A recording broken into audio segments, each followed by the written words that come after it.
Now, I would like to make one thing completely clear.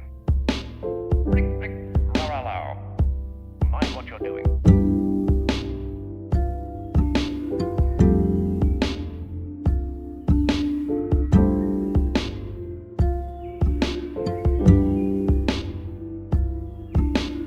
Did you know that no international laws apply out here?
Abby, an hour.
Hey gang, how are we?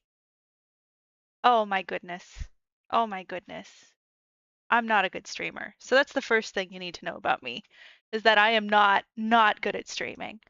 The second thing you'll notice is that the mic quality is, maybe not ideal. I got myself, we could hear me and everything, right? I'm coming through. Um, so I got a gamer headset to try to stream with because I want to try to stream more, but my greatest enemy in this life is mic placement. And so I was like, okay, I'll just use like a gamer headphone microphone, and I know that this will sacrifice the audio quality quite a bit. And I won't be fixing it. So I love you, and also I have no respect for you because this is the audio quality you're getting. Hey Arentios, by the way, hi Ryan, hi Tower, hi Lou Janae. Thank you guys so much for coming. I'm genuinely shocked anybody came to this because I feel like I've done my absolute best to self-sabotage and like hide it away. So hello, exclusive viewers to this exclusive event. Dangle it from the ceiling? Yeah, but then like my cat-like instincts will like cause me to bat at it, and then you'll get all these like boomf, boomf, boomf, boomf sounds, and you don't want that. Okay, we can see Pepper. Everybody say hi to Pepper. She's precious, isn't she? I put the Pepper cam up so that we can monitor together how anxious she is. As you can see, she's not very anxious at all. So we have plenty of time to read manifestos. Do we want to go over the whole reason for the season? Like, should we read together the Manifesto Jam intro? I mean, why not? We already have like a pretty good crew here. Again, I did not expect anybody to come to this. 9 people right now is still way more than I expected. So the pressure is fully on right now. Okay, let's just go ahead and start reading the Manifesto Jam. I'm sick of talks. I'm sick of takeaways, and I'm sick of talking around games and never dipping below the surface. Always circling the drain, never looking down the maelstrom. Never looking down the maelstrom below, never willing to take the plunge.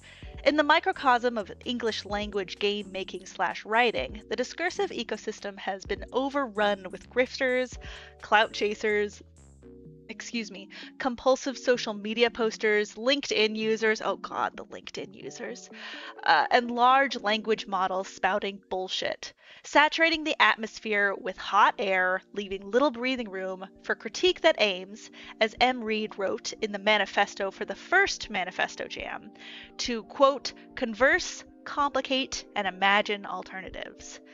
The manifesto in my imagined alternative, my being the author or the host of the Manifesto Jam, who is, how did they say their name? Hariva? I'm sorry if I said that wrong. Um, the manifesto in my imagined alternative is the ugly smear on the polished surfaces of conference keynotes, aspirational hashtag BizDev posts, and job-ready portfolio pieces.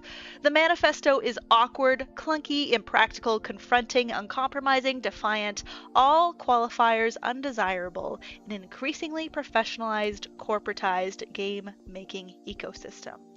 These traits are what make the manifesto beautiful.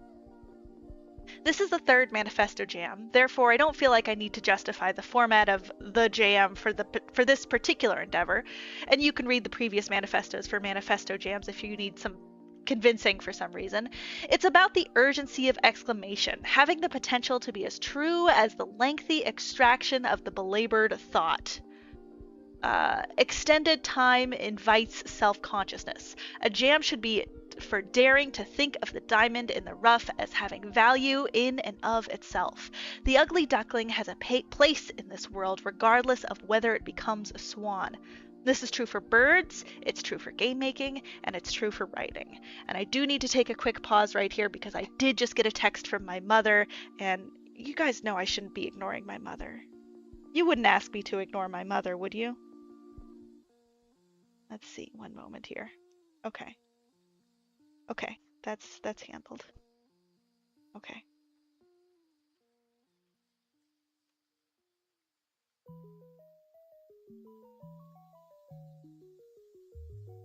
Hopefully that worked.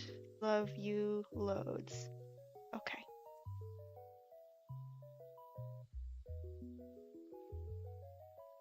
Okay. Mother needs to provide an opinion. Oh boy, I'm sure she would love to provide an opinion if she understood any of this.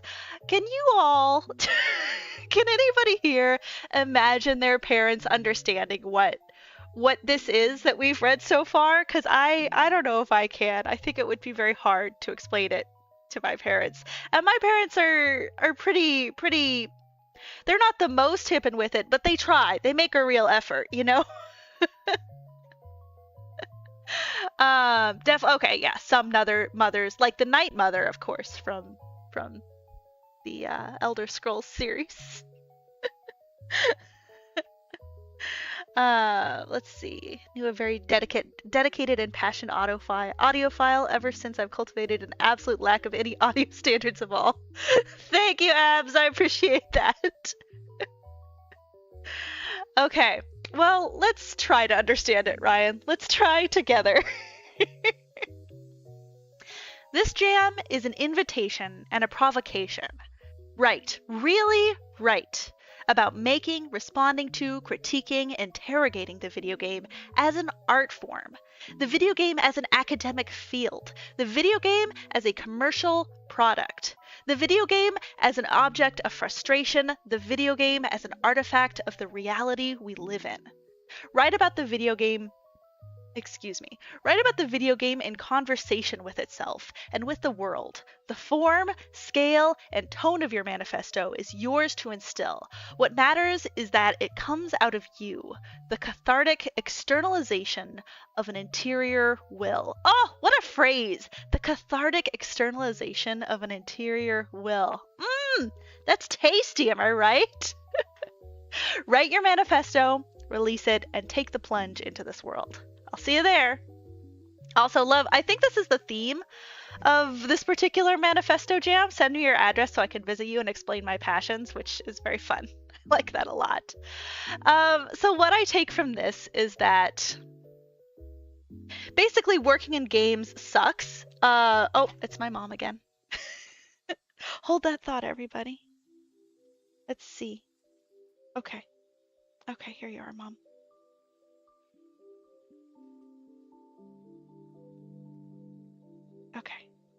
Okay, hopefully that works. Okay.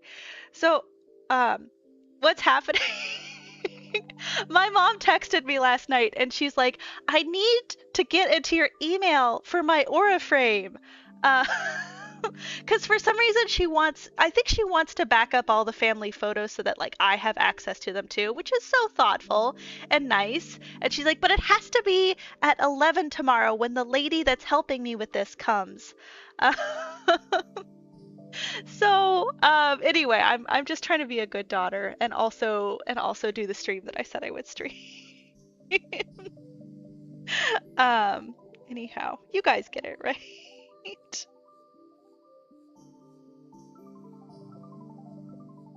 Um, let's see. Not the other mother. That's true. I should check her eyes for buttons. All right. So what I am getting from this manifesto explanation for the jam is that it sucks to work in games right now. And there's sort of a primal screen that we need to let out, or that rather game designers need to let out.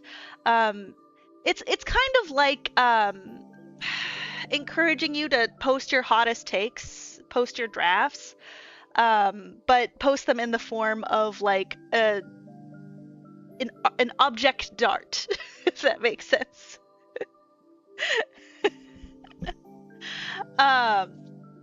Oh, Ryan, don't worry. It's the email I don't care about. She can get in that one. There are other emails that she can't get into, but this one's fine. This one's fine. Let's see. Okay. So anyway, with that in mind, let's read our first manifesto. There's a couple that I really wanted to get into. By the way, please, please, please, let me know if there are ones that you're especially interested in. Is it going to let me post that? Oh, good.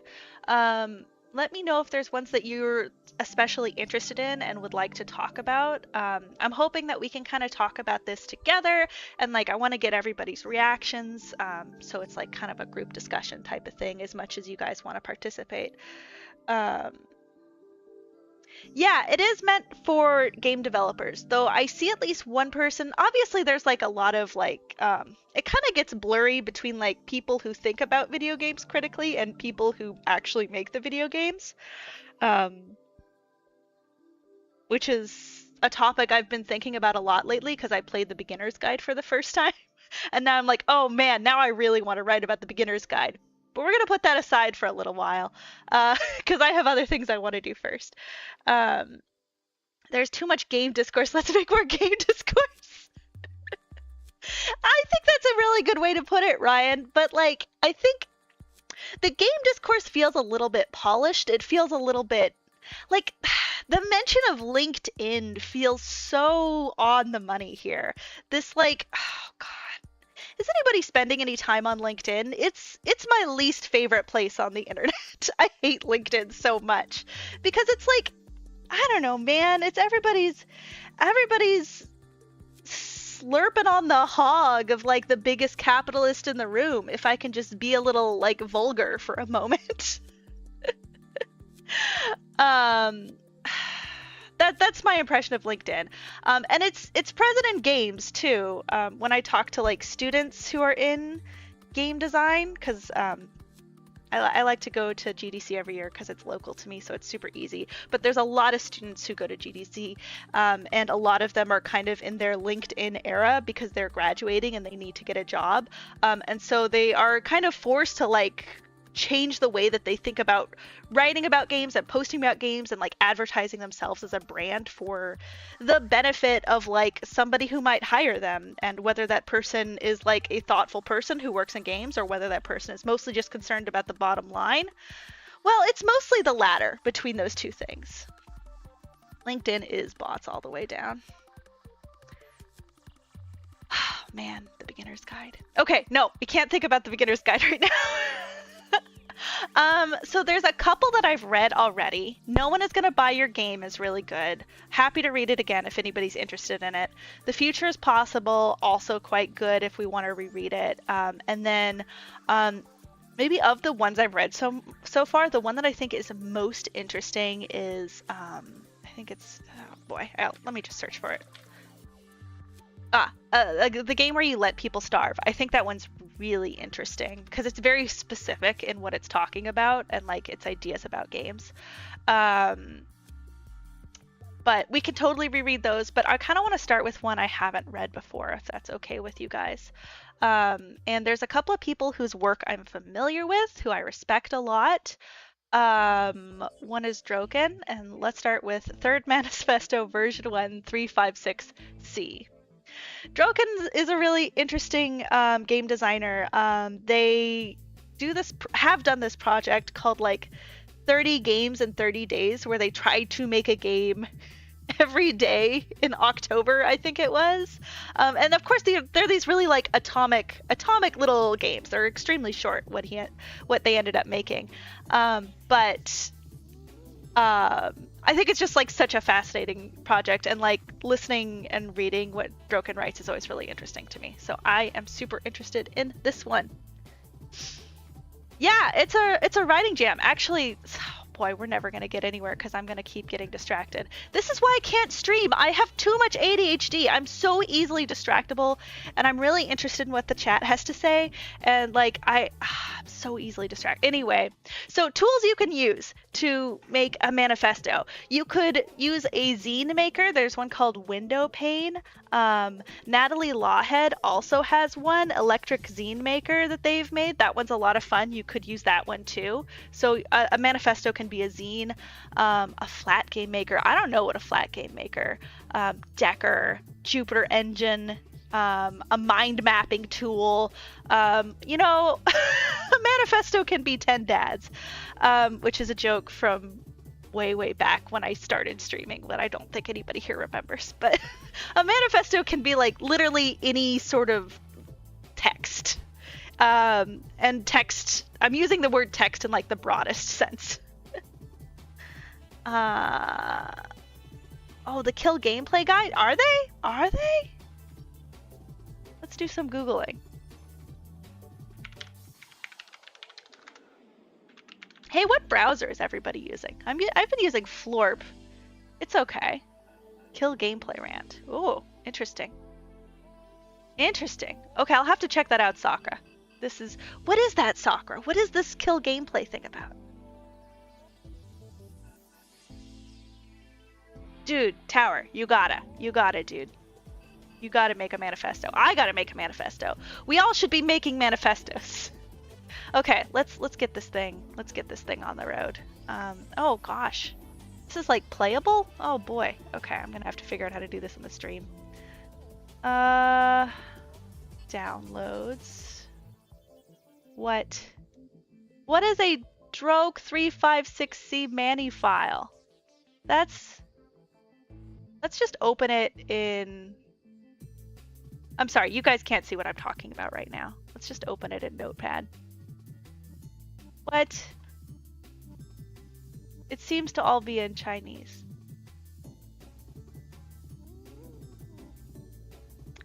Droken, I don't know what this means. I don't know what to do about this.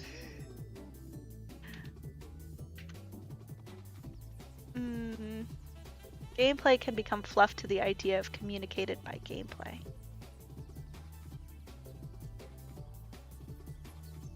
Oh, that's interesting. That's very interesting, Sakura. Okay. Okay, well, I opened this file as a text file, and it was mostly Chinese, so I guess I'll drop it into a translator. I'm pretty sure it was Chinese.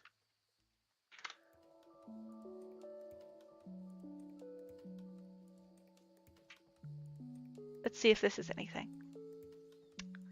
Cantonese. I don't think it's Cantonese. Silicone, curl. I suspect this isn't the intended way to appreciate this file. Well, we're off to a great start, aren't we? The .zip? Why? Why should I do that absurdity? What will that? I mean, then I can unzip it. But then what does that get me?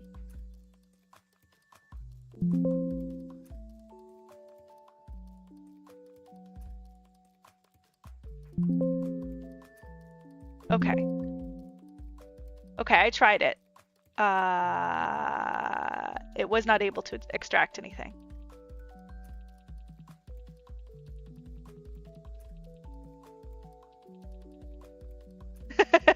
maybe we just study. Maybe we just learn Cantonese. Drogon, what is this? What is happening? File must be. Oh, thank you. File must be downloaded and dragged to.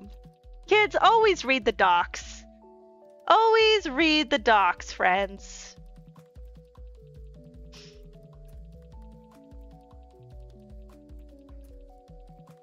Can I I think I need to re-download it because I changed the thing. Okay.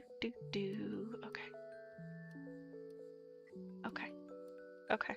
Oh god. Oh god. Sorry, I'm bad at streaming. Okay, new game. It's loading something. Is this like an engine that they made? If I just I should wait for it to finish loading. I should be patient for once in my cursed life.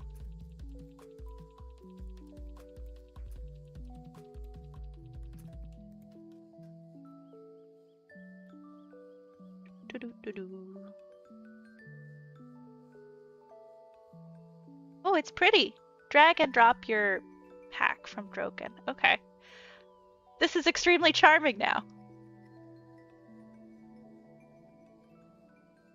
Follow your own and only your own rules. Make work that is as inaccessible as necessary. Fun thing to say from this thing that we just had a lot of friction trying to open. But no more and no less either. Make work that is inaccessible as necessary, but no more and no less. Okay. Immediately realize errors you made, like necessary, love, all mistakes deeply. I'm finding this very hard to read, which I guess is part of the point. Gibberish, such as a scopal analory bear? Scopal analory bear? If it's important, do it 100 times. Oh, and kill games. Is this it? Is that the whole thing? Oh! Oh, it's a game! Oh! This is great. This is excellent. Sorry, it probably sounds a little weird over the bug music, but...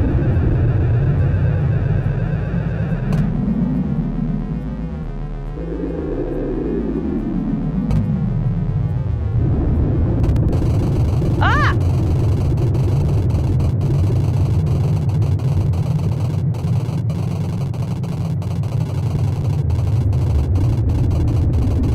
Well, this rules.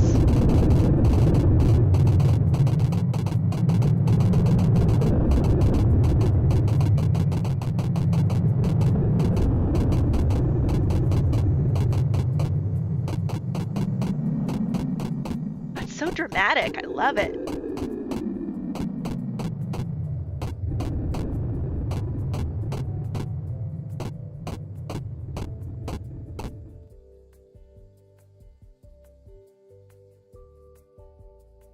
I think that's it, folks.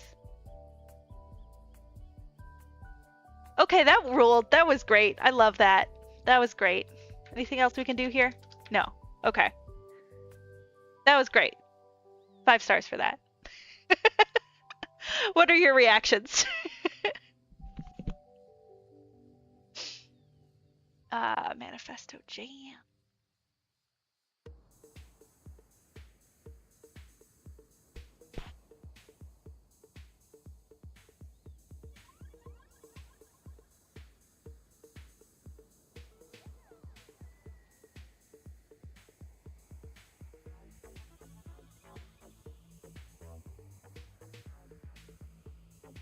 It's just like so like dramatic, you know? I kind of regret having the bug music playing in the background here. Sorry about that. But I kind of just wanted some audio spackle. I've heard it called something in the background for when I'm not talking. But that was a mistake because that music was so good. It had such good sound design, you know? To make me do that 100 times. I mean, yeah, that's pretty good. That's pretty good friction.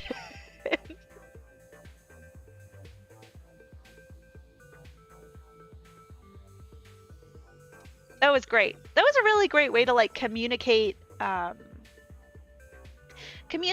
message of the manifesto in this like this way that's really tied to like an emotional reaction elicited through this like very dramatic gameplay moment.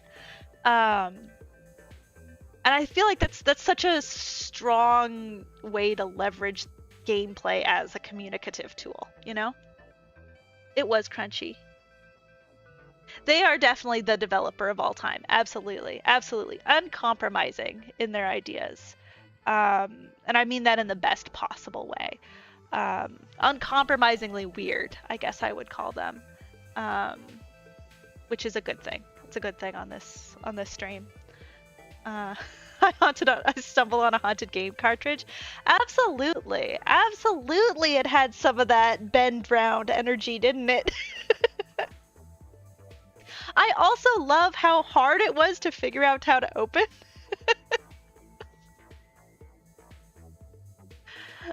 Yeah, that was great. Okay. If nobody has any other thoughts, I am going to go to the next person who I know. Castell. Castell is not a game dev that I know. They're more of a writer, and they focus on visual novels. I came across their writing when I was writing my 1000 times resist video. And they had written this, I mean, frankly, really, really beautiful and sad piece talking about what it was like to be to play a game about that was kind of reacting to like a sort of reunification of China from the perspective of somebody who is from mainland China but also has heritage in like some heritage other than Han Chinese heritage. I'm sorry, I don't really know a ton about the sort of geography and sociology of China.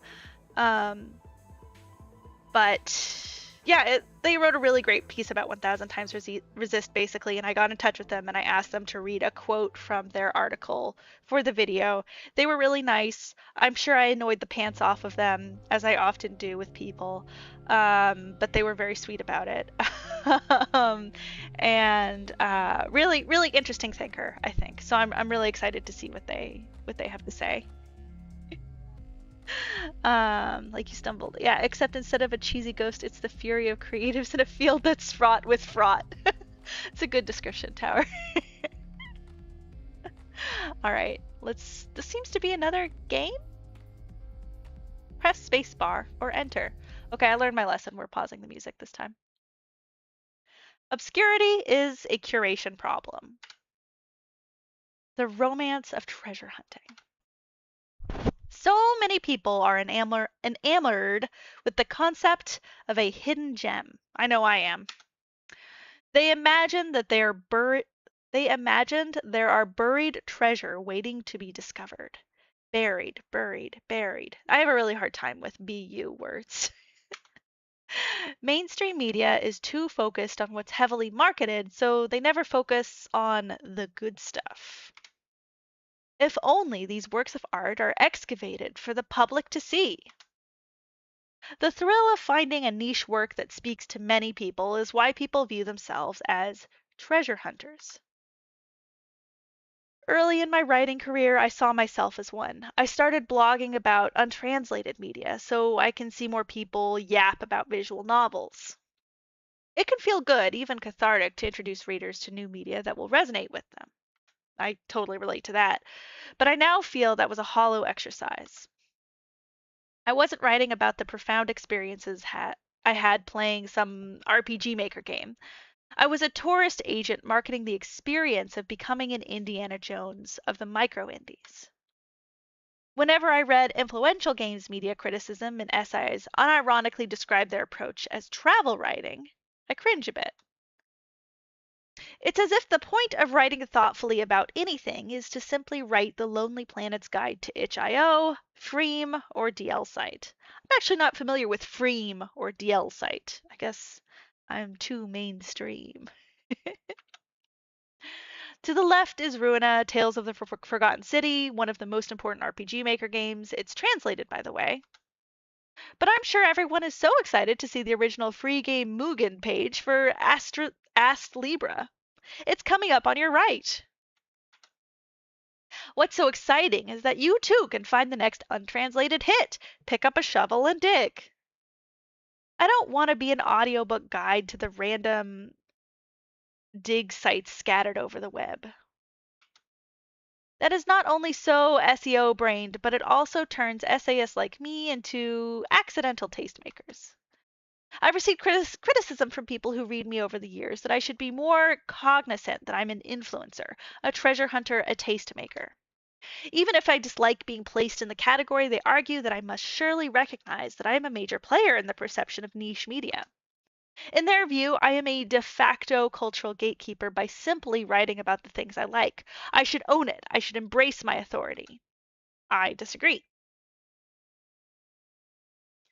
BU words have a problem with English. The joys of great vowel shift entombed in the dictionary forever. Well put, absurdity. Many people lack the curation tools to find works that speak to them, and they're placing their trust in writers like me. Our audience, starved for independent media that speaks to them, depends on us to recommend them the good stuff. This codependent relationship is an endless FOMO cycle that cannot be fulfilled for all parties involved. For the treasure hunter, their social capital is on the line. They're influencers who need to find the next big hit. Excuse me. For the reader, they want to be constantly hyped. They need to be perpetually reminded that this is the most important work they will ever read. And for the artist whose works they are excavating, their work is talked about as if it's the Necronomicon to better living or something. This path always led to failure.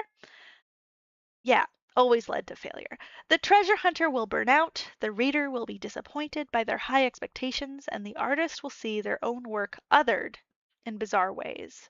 That last part's really interesting to me. It actually kind of reminds me of the beginner's guide. Obscurity is a curation problem. 2.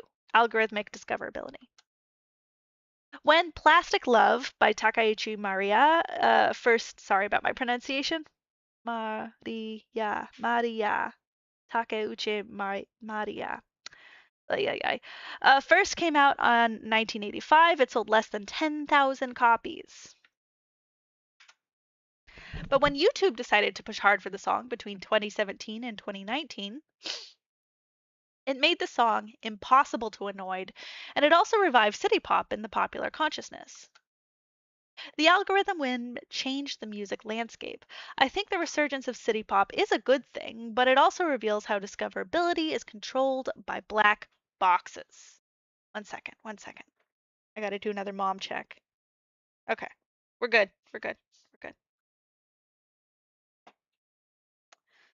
DL Site is a Japanese games marketplace available in English. Dream is Media Molecule's console game based on object-oriented game design development. Game engine made into a game. Oh, interesting. Oh, thanks, Sakura.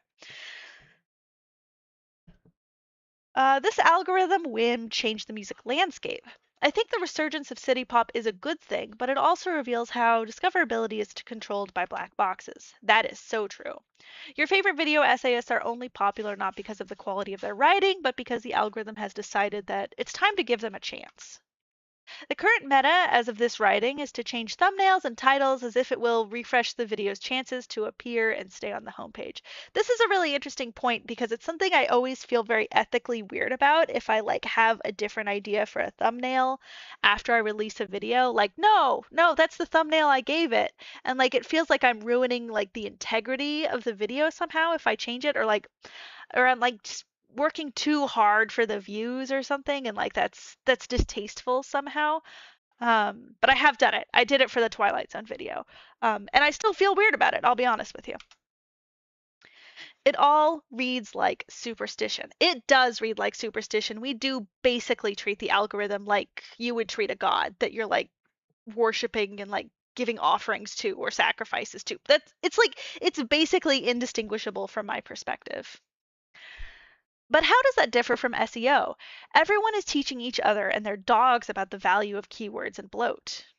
Yeah, that's true. Video game journalists are constantly told that they need to write another Elden Ring guide before they can embark on their passion project.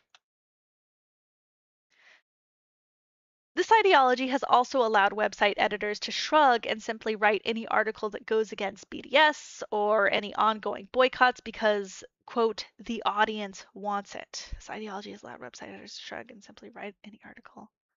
What's BDS? One of you probably know. What is BDS? It feels weird to notice a video has changed its title. Yeah, yeah, because it's like that's part of the piece, right? Is the title or the thumbnail. Um, One time though, I had kind of an algorithm brain title. You need to care about the back rooms. That was like need was in all caps, and like it was so algorithm brained of a title. And then the kind of the video died, and I was just kind of looking at it, and I was like, man, I hate this title. So I changed the title to, unfortunately, comma, you need to care about the backrooms, period. And I got rid of the all capitals need. And I think it's a much better video now because of the title change.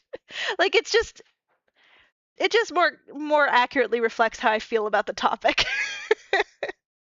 BDS is Microsoft Xbox boycott. Oh, that's okay. Wait, what does it stand for though? BDS.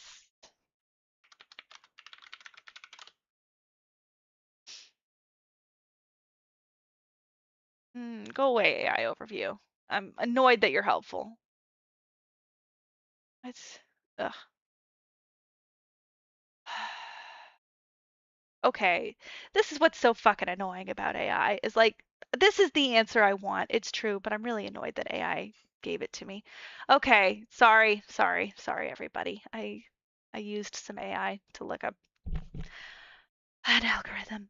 Or an acronym, I mean to say. Boycott, divestment, and sanctions. See, I should have just asked Ryan. See, that's like a human interaction that I gave up. I gave it up to the AI. Bullshit, man. Okay. Any article that goes against BDS or any ongoing boycotts because the audience wants it. Yeah, no, that's true. That's true. Of course, the audience wants Forza 6, you dipshits. You're encouraging them. This is a really interesting point.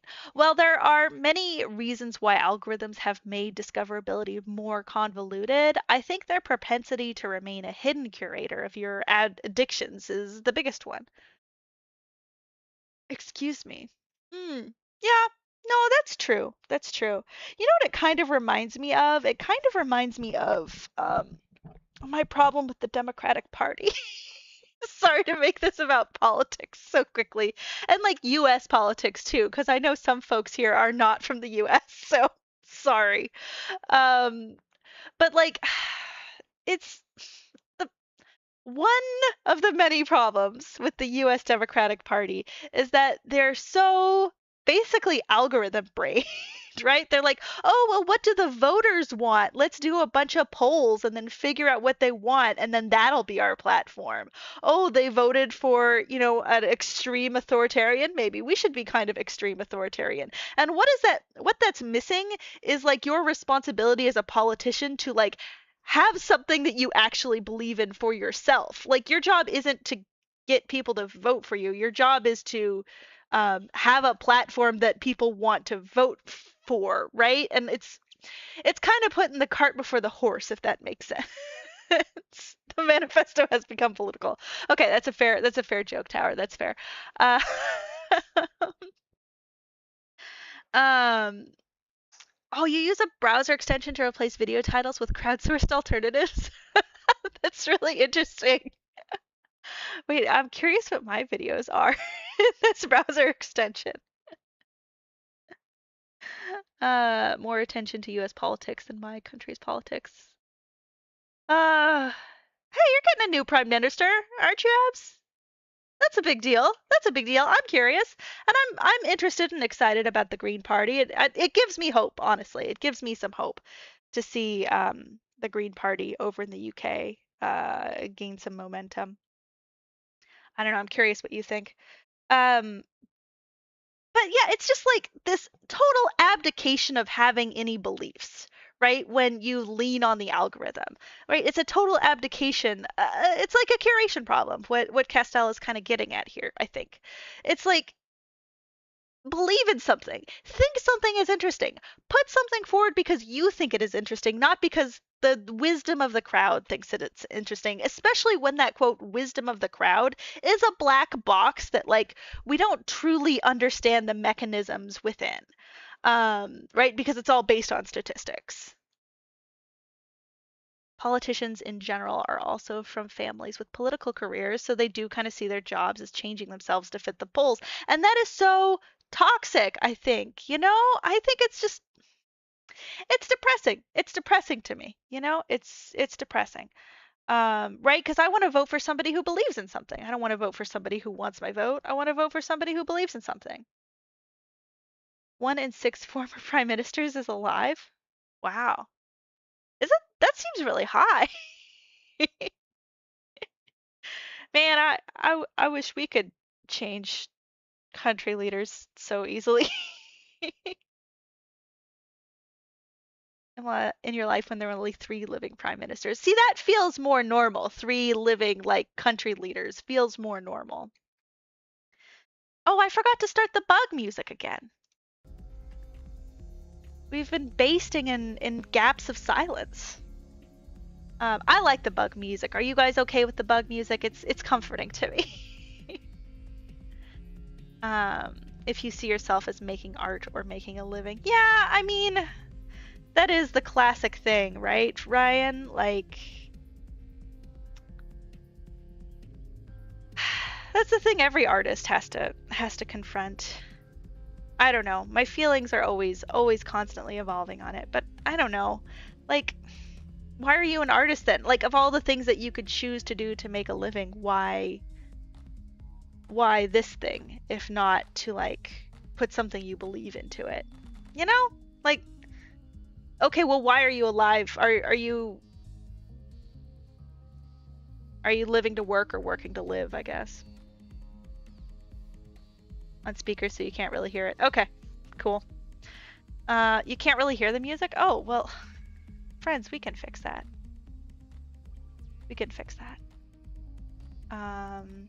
Hopefully it doesn't become, if it becomes louder than me, let me know. How's this?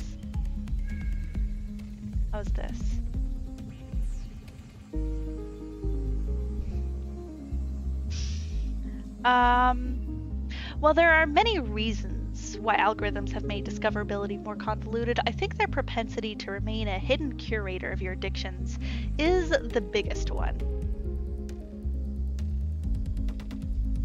I keep forgetting that space is the next thing. Don't you want to watch another Beast Game Season 2 deep dive after watching Folding Ideas and Big Joel's takes on them? We know what you're in the market for. We know you're in the market for that sicko stuff. This is so real, though. Oh my god, the fucking Beast Game Season 2 content. It was too much. It was too much.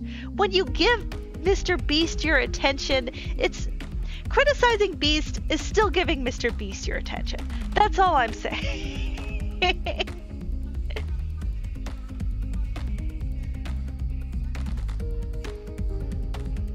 Exactly, Tower. I couldn't agree with you more. What are you doing with your time on planet Earth? What is cool about getting to experience several decades on this rock, right? Like, make it count, man. Make it count. Likewise, I know people use websites like Goodreads and the Storygraph to discover new reads. Many folks actually flocked to the latter because the former's recommendation algorithm was beginning to suck, among other things. I know there's some drama with Storygraph and Goodreads, but I don't really understand what it is because, I don't know, I don't read enough. Especially not fiction. I read pretty much just nonfiction when I read, and it's always just research for videos.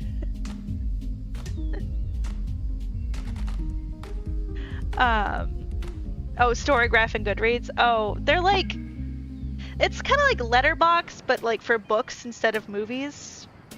If that's how I understand it, at least. Storygraph allows you to fine-tune your algorithm recommendations based on your reads and choices. Give me some thrilling reads like the Da Vinci Code, but nothing too depressing. Oh, and make it cozy too. This belief that we can tame the algorithmic beast is what passes off as discoverability in the 2020s. We think we're exploiting databases like hackers, but what we're really doing is giving them prompts to find something that might potentially cater to us. Any hidden gem we discover is baked into the system, and it gets refined the more we feed them information. Hence, I don't find it surprising that media tracker websites are investing their money into large language models. Yeah, me neither. LLMs are already predicting the words that will make you most happy as a customer. Why not extrapolate it to what is the next book you should be reading? But what if you're reading something that will heavily influence your algorithmic picks? We've seen this with YouTube. The second you watch something political, Joe Rogan wants you to listen to his interviews with cranks next. This is the other thing with books. Sorry to go back to books for a second. Oh, Pepper Dog. Look at her. Oh, she's so cute. Sorry, she's off screen. I promise she's very cute off screen. Oh. She's wiggling away. No, this is the... What was I talking about? Something about Goodreads. Or books. I'm sorry, I got distracted by my dog. Oh well. We've seen this with YouTube. The second you watch something political, Joe Rogan wants you to listen to his interviews with cranks next. I know I'm familiar with this phenomenon. It has never happened to me. And I'm wondering if it's because I am girl. That they're like, no, you don't need to watch Joe Rogan, hon. You don't need, no, you don't worry about Joe Rogan. No. It's really rare for something like the rediscovery of Plastic Love to happen again. Plenty of random shit gets recommended onto my feed, and I'm not going to click on any of them. Not without a private browser, anyway. I've spent my energy and time trying to curate what I watch on YouTube, even though I know it's ridiculous to make an algorithm bend to my will. I'm not going to obliterate my video feed full of airplane crash investigations, financial systems discussions, and lawyers discussing the hottest cases of the week because my curiosity is piqued. No matter how good that video essay is, it's gonna irrevocably change my feed. Any video on literature is bound to give you that person who tells you that Western literature is being murdered by postmodernism. I'm actually not, that has not happened to me as somebody who's like gone full video essay pilled in her algorithms, obviously because I write video essays and that's how I got into them, is watching a lot of them. I haven't really gotten a lot of, gone like shunted into the conservative pipeline. If anything, I feel like I've been like shunted to like an extreme leftist pipeline that's like super duper postmodernist and like everything's Foucault, and I kind of feel like it's missing, frankly, not white philosophers being talked about. Oh, I think I just peaked the audio, sorry. Let's see. You tend to watch random videos in incognito mode. The algorithm really wanted me to watch Joe Rogan videos. Brutalized the algorithm until it stopped. Now it's scared to recommend things to you. That's right, absurdity. You showed who's boss. YouTube is severely gendered. I used to have one third female audience. The moment my Warframe video popped, I dropped to 5% women for life. Yeah, dude. Yeah. I don't know. Do girls just not? No, girls do watch YouTube, but like, you know, I'll tell you as an experience, my experience as a woman on YouTube, what gets recommended to me, and it frankly works really well, is like a lot of like crafting channels and like crafting drama channels. I am obsessed with like crafting drama in like the knitting community or like the cosplay community. Oh my god, it's so interesting to me. So I get kind of, I'm pretty sure that stuff is pretty gendered. I don't think a lot of dudes get that kind of thing. Have a tutorial account, a video essay account, and a music account. See, that makes sense to me, Tower. That totally makes sense. I am beholden to my YouTube feed. I'm sure many of you reading do too. We are not allowed to discover without. We're not allowed to discover without ruining our fates forever. Obscurity is a curation problem. The personal touch of a curator. Do you remember Bigless Dickless Wolfwood on Twitter? No, I don't know who that is. Okay, crafting drama.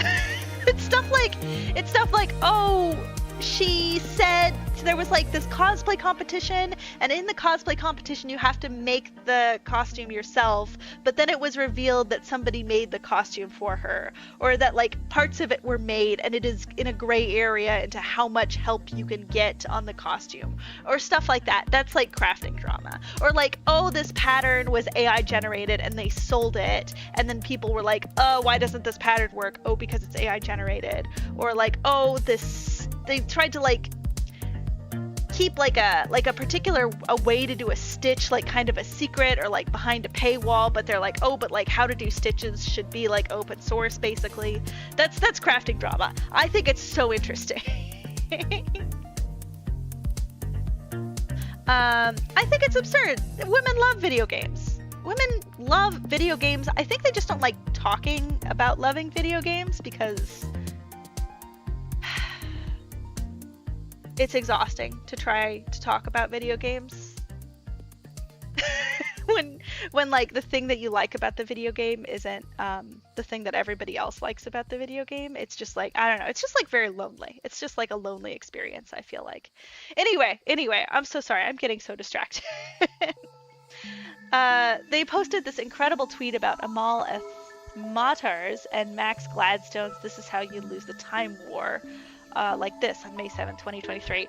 Read this. Do not look up anything about it. Just read it. It's only like 200 pages. You can download it on Audible. It's only like 4 hours. Do it right now. I'm very extremely serious.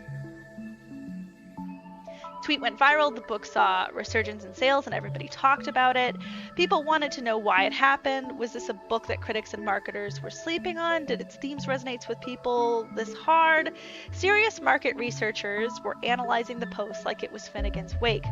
They were asking each other who the next Bigless Dickless would be. I found this book at an outlet bookstore in 2024, reading it in a couple days, and honestly thought it was middling at best. The writing was saccharine, the queerness too, quote, safe to keep me interested, and the setting is too abstract for my taste. Never been a fan of vibes-based writing. I was instead more interested in why the tweet struck a chord with people. It's time to be one of those serious marketing guys, too. First things first, the absurdity of the username obviously caught people's attention. We're not looking at black and white full photos of esteemed critics from the New York Times. It's from a random Trigun fan. Then do not look anything about it, just read it. Do it now. I'm very extremely serious, are so over the top that it's exciting. And lastly, it's only like 200 pages. You can download it off Audible. It's only like 4 hours. Hammers the point that at worst this is a short distraction. If you got something more out of this book, well, you're going to thank Bigless Dickless Wolfwood a whole lot. This is all, quote, organic, a positive marketing word that contrasts heavily with, quote, manufactured. The meta is to make your marketing appear as organic as possible. But we know that a lot of that is bullshit. Bigless Dickless, on the other hand, is real. They're going against marketing wisdom to gas up a mediocre book they adore. And honestly, I love that for them. Go gas up a mediocre book you adore. Absolutely. And the book was perceived to be different enough from the usual trend chasers. You could feel the passion from this recommendation was genuine once you open the page. Let's also not forget that the Twitter algorithm especially loves posts without URLs. The original tweet features the cover, and that's it. You had to type in the book yourself. Twitter also prefers pictures, so I think the inclusion of a picture helps too. I'm sure Castell knows that, but just noting that as well. All this combined means that no marketing regime will ever be able to replicate this success. You cannot construct a Bigless Dickless for your purposes. This is where the interest ends for many people whose jobs revolve around resurrecting dying media empires. Because they see discoverability is an algorithm problem, they don't find any value out of this phenomena. Okay. But this is only true if you work for those oligopolies. Smaller presses and self-published writers depend on Biggless Dickolus's every day. Biggless Dickolus is a hero if you think about it. The Trans Feminine Review is a website I occasionally read. As the name suggests, they highlight works written by trans women and provide insightful literary criticism on it. As of this writing, the top article is a review on Estro Junkies by Talia Bott and Beth Leanne. Leanne. This person lives on a very different internet from me. I often have that experience when I'm reading Castell as well. Yeah, they live on like the anime internet, I guess I would say, if that makes sense. Just because they've reviewed so many visual novels and they've been such a core part of that community for so long. And I think it's like there's just so many internet and there's just not one there's too many realities now. Everything is everywhere all at once. You know what I mean? Everything is everything everywhere all at once. That's what I mean to say. There are also handy Start Here 2025 edition. There is also a handy Start Here 2025 edition page on the ribbon that lists many, many books that the editor has carefully selected. If you want to read your first trans femme novel, poetry collection, nonfiction on transphobia, something that reads like Sally Rooney, the site has you covered.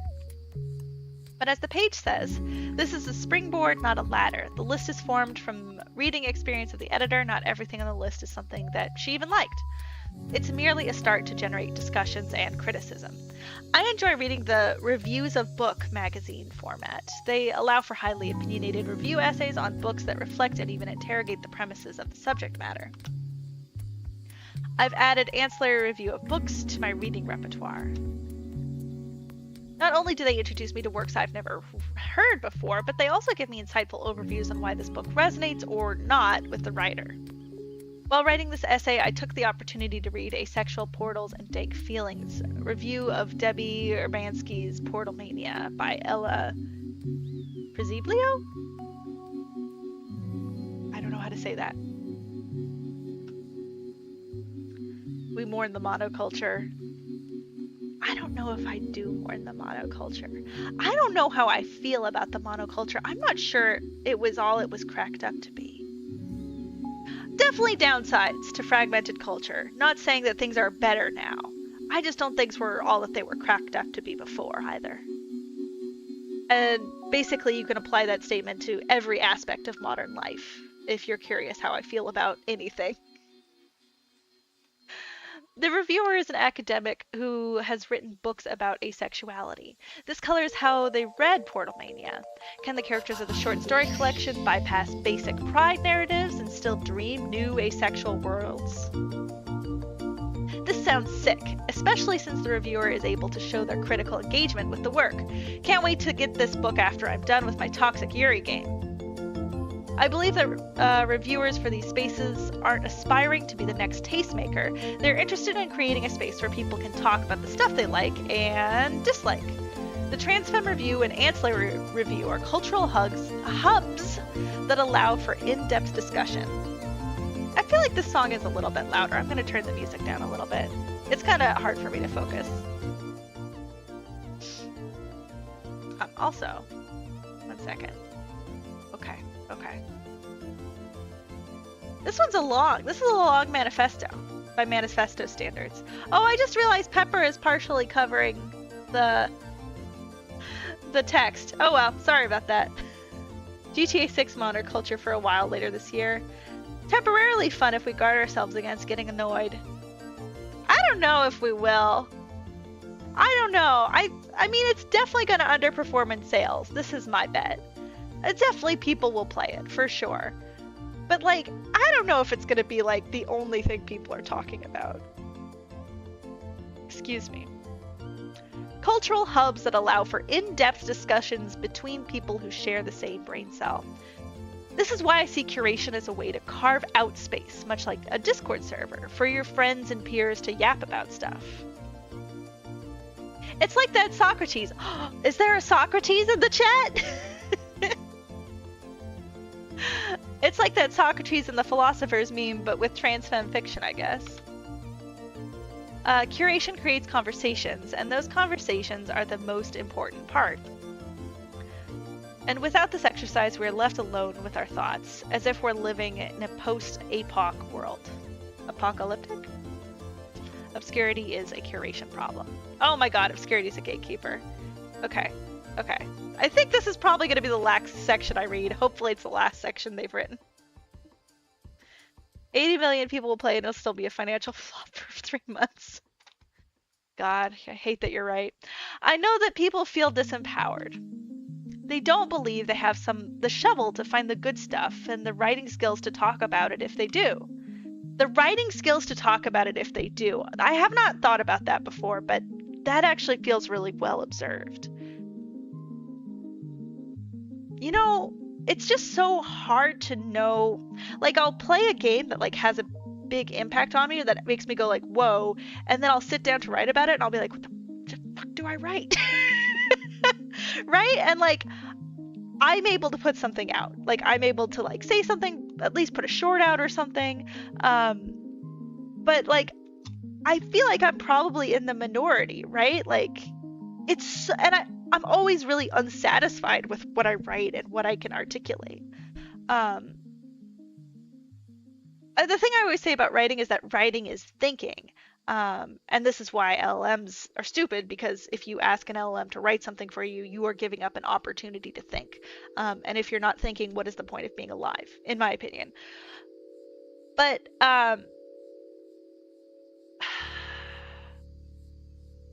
it's hard. Writing is hard. Writing is communicating, and communicating is hard. And it's just, but it's also knowing how to think and like how to have new thoughts. And how do you generate a new thought that you haven't had before? Is that easy for you to do? Do they come easily for you, or is it kind of like pulling a donkey?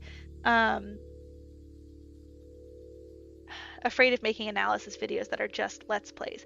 This is a really interesting point, Tower, that I was thinking about recently with summarization. I don't know. I don't have a lot to say right now. Oh, dog is stretching. Dog is stretching. Oh, my goodness. The camera has frozen. Oh, no, it hasn't. Okay, I'm sorry. The stream is just behind. Okay. You guys don't know what I'm talking about. Yeah, there we go. Summarization. Yeah, but I also think, I don't know. I have more thoughts on summarization, but they're ill-formed right now, and I don't want to try to write them live on air, because we have to get through this dang thing. I both have an unhinged opinion about my writing ability and a deep sense that I'm not doing my best. Yeah. No, Tower, that's definitely the experience. That's it. You're in it. That's the experience of it. You're exactly where you need to be, I guess, is my reaction to reading that. Isn't she perfect?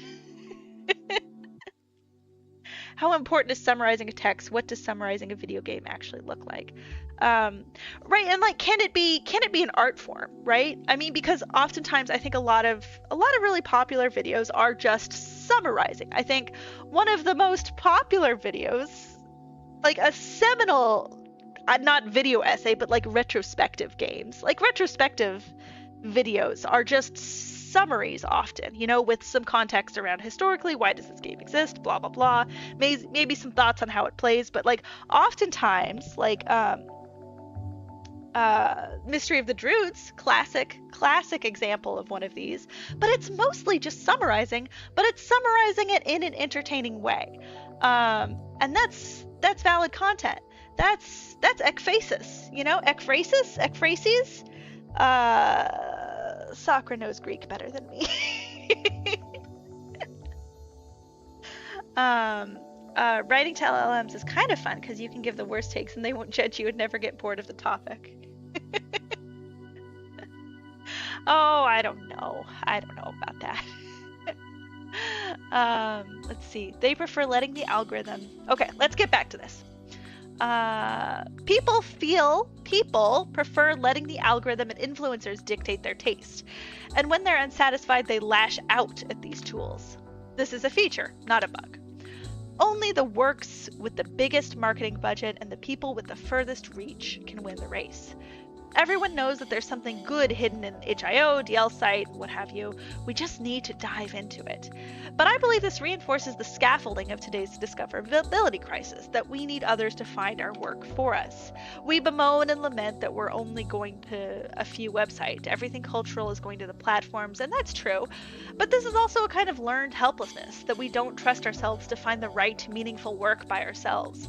I feel similarly, despite being a writer on niche media for 16 years. It's not every day that I'll discover something as incredible as non-stories or lessons in love. But I take comfort that it'll happen. In the Morimi Tomihiko novel, The Night is Short, Walk On Girl, there's a chapter that encapsulates why I think it's this way. A woman walks into a bookstore, and the experience she has accumulated in the night makes her pick out a book that catches her eye. In this moment, the picking out a book and finding something inside it that speaks to you. It's this moment. Picking out a book and finding something inside it that speaks to you that I'm writing about. We're not beholden to capital. We can go into a library and pick something to read by ourselves. It can be scary without the help of websites telling you what you should read or watch. What if you watched a movie that might be a waste of time? That's fine, but I also think this is why we have to learn to be curators. We have our own needs and desires that will never be satisfied by companies who think they know better about us than we do. It's empowering to create movie lists that curate for specific needs. It's empowering to tag your books with subgenres that match your aesthetic preferences better. It's empowering to be in a community with people. It's empowering to be in a community of people with similar curatorial preferences. Obscurity is disempowering.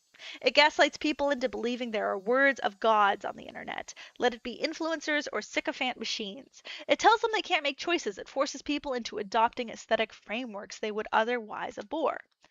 It tells them that if you hate the mainstream, there are at least hidden gems waiting to be discovered. But they won't find that buried treasure. They are not searching for work that will change their life forever. They want people to be the next gatekeepers, the next recommendation algorithms that will decide other readers' curatorial capacities. But curation cannot be standardized like assembly lines. It's messy, full of things that may turn you off and surprise you. Excuse me. Obscurity rejects that randomness and suggests instead that works falling through the mainstream curation apparatuses can be solved with better algorithms. Obscurity legitimates the unequal status quo and blames the crisis of discoverability on the very people they have disempowered. Legitimates the unequal status quo and blames the crisis of discoverability on the very people they've disempowered.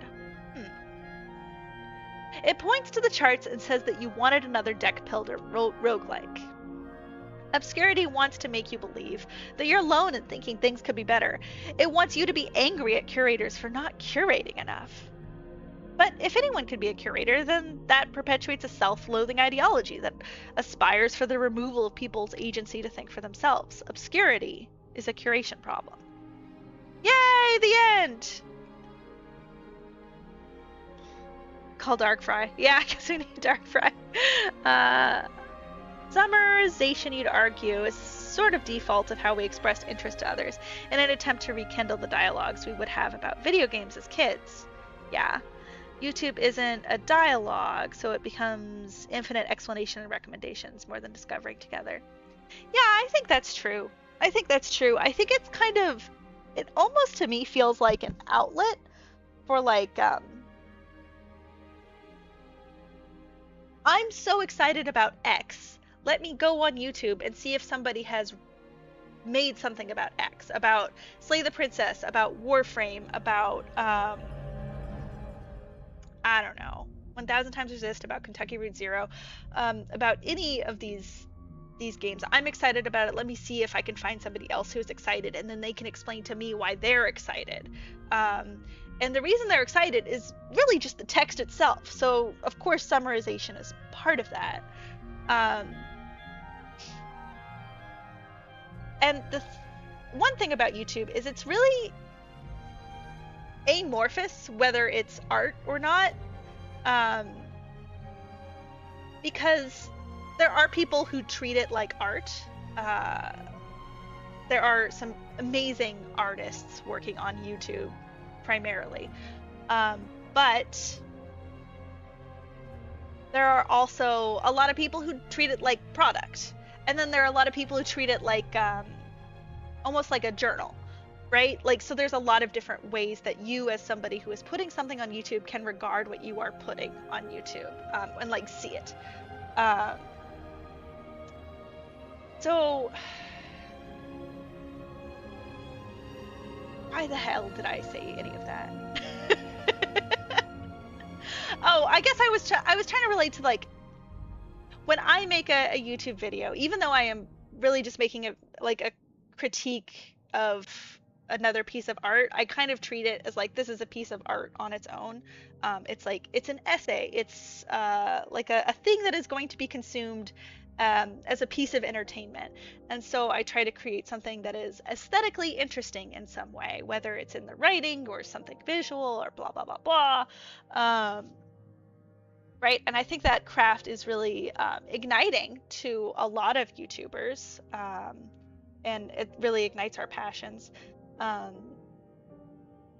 also, like, it reframes how I think about things like, what is a summary doing? What is the point of a summary?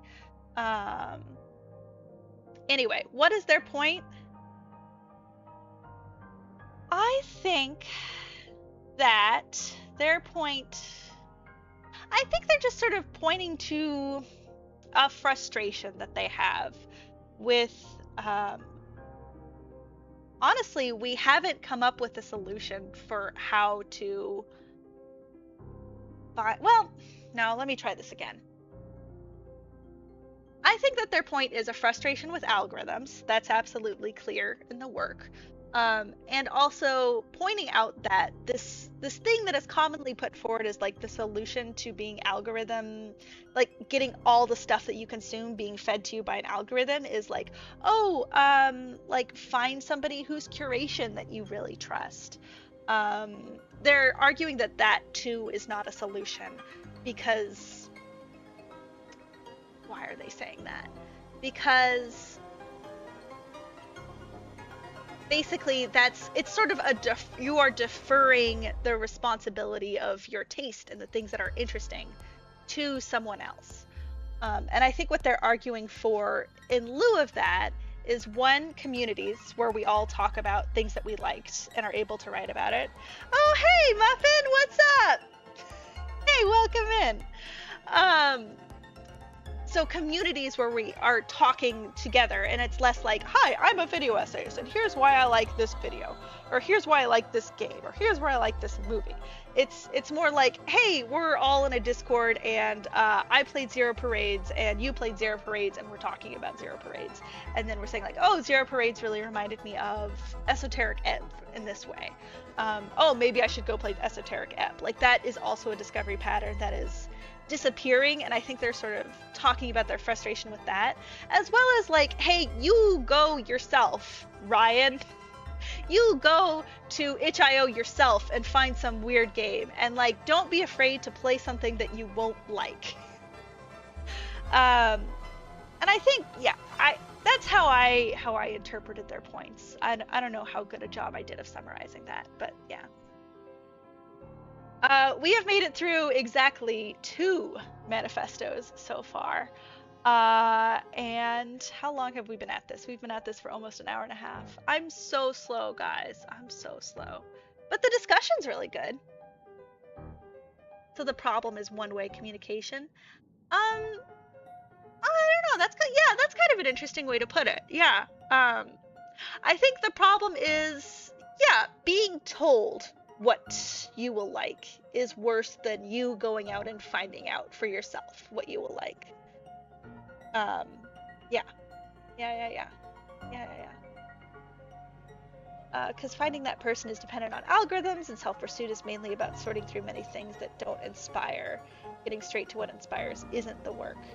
Yeah, that's true. That's well put. You know, okay, I do have kind of a counterpoint to this, and it's a counterpoint I often have, and it's toxic. This is so toxic, people. I'm about to be toxic. Toxic alert. I don't. I think people are really tired. I'm not saying that people are stupid and they're not able to do that, or even that they're not interested and wouldn't want to do that. I'm just saying, like, when I go out with my normal friends who have normal jobs and lives, they're like, bro, I don't have time to watch anything or read anything. I come home and I'm exhausted and I just want to watch something or play something or read something that I reliably will like. Because we live in such an exhausting world. Um, and that allure is, it's really hard to argue against that when somebody's exhausted and just wants something comforting, or not even comforting, but something that they will enjoy, right? Like, I don't know. That's that's just kind of my reaction. Oh yeah, no, I don't know if we have concrete solutions other than, like, form communities or um oh gosh, I don't know. I wonder, making me less exhausted by my presence.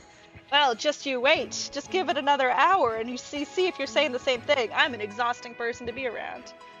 Um Actually, there's an Instagram reel that I think I want to try to find to show you guys. That kind of reminds me of what Ryan was saying. Let me see if I can find it. Yes. Okay. Sure. Copy link. Okay. See if I can send it to my desktop here. Yes. Yes.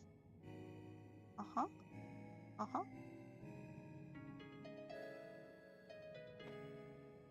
Okay.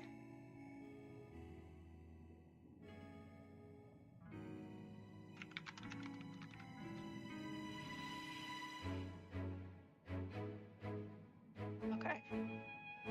I need to pause for a minute. Coral reefs. Thank you. Um. Okay. Oh no. Do I have to log in? Okay. To log in. Okay. No, don't get info. I promise this will be worth it. No! Damn it. Okay. Okay. Sorry. 1 second here. Let me just turn that off for a second. Uh-huh. Uh-huh. Uh-huh. Uh,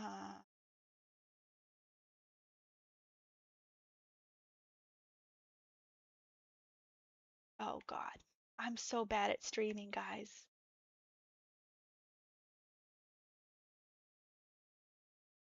Okay. Guys, you have to promise not to read my most recent DMs.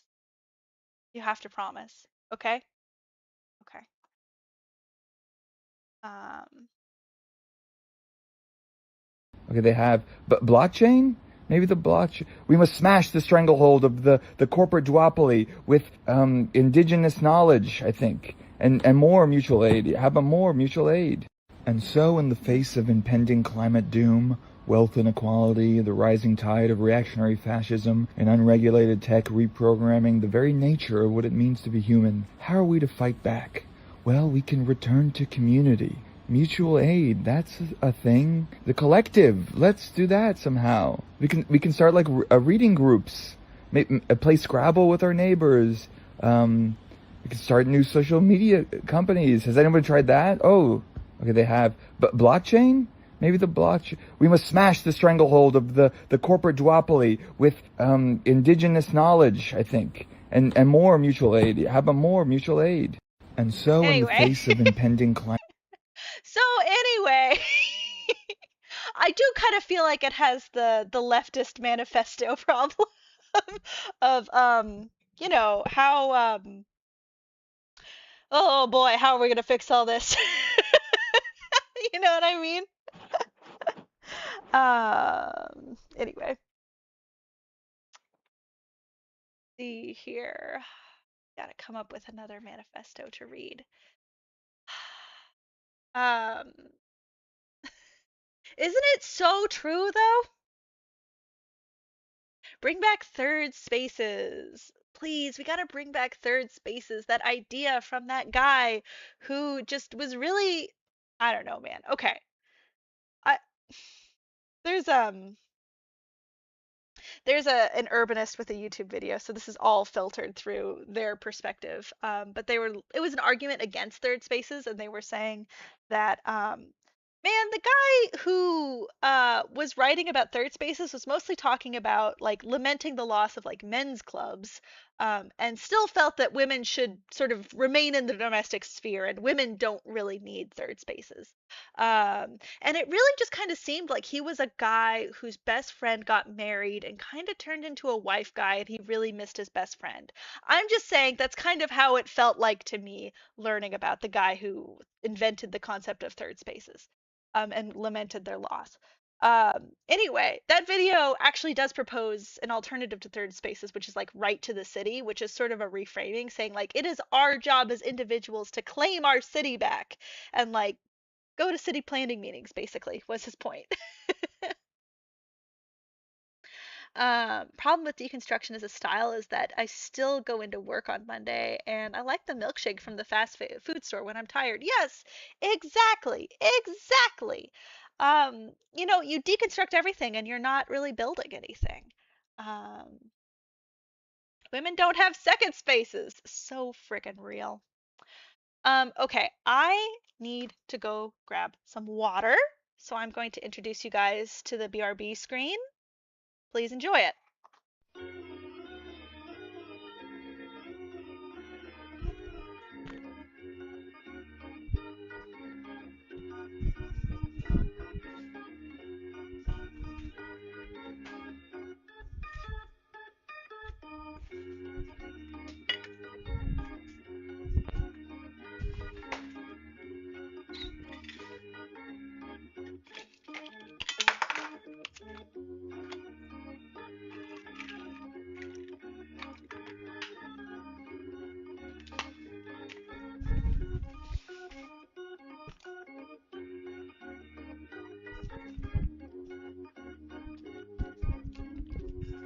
Hi, baby girl.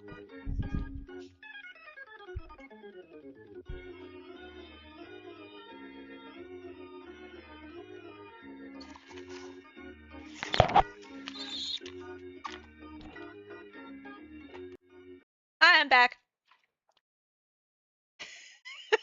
Yeah, Tower got it. It's from Monty Python, the Holy Grail. They have like it's like intermission music. If you remember the intermission.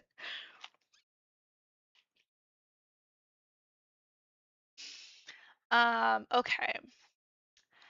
Do we have any opinions on what we should read next? I know I'm thinking maybe we read Against Gratitude, Dialectics of Refusal. This is written by the host of the Manifesto Jam. Um, oh, what's up, Milos? Long time fan, Milos. Uh, Milos, I made a 10 dads joke. You missed it. You are the only person here who would get it. Okay. Rummaging ASMR. Uh, oh gosh, is there rummaging sounds? I'm so sorry. I'm so sorry.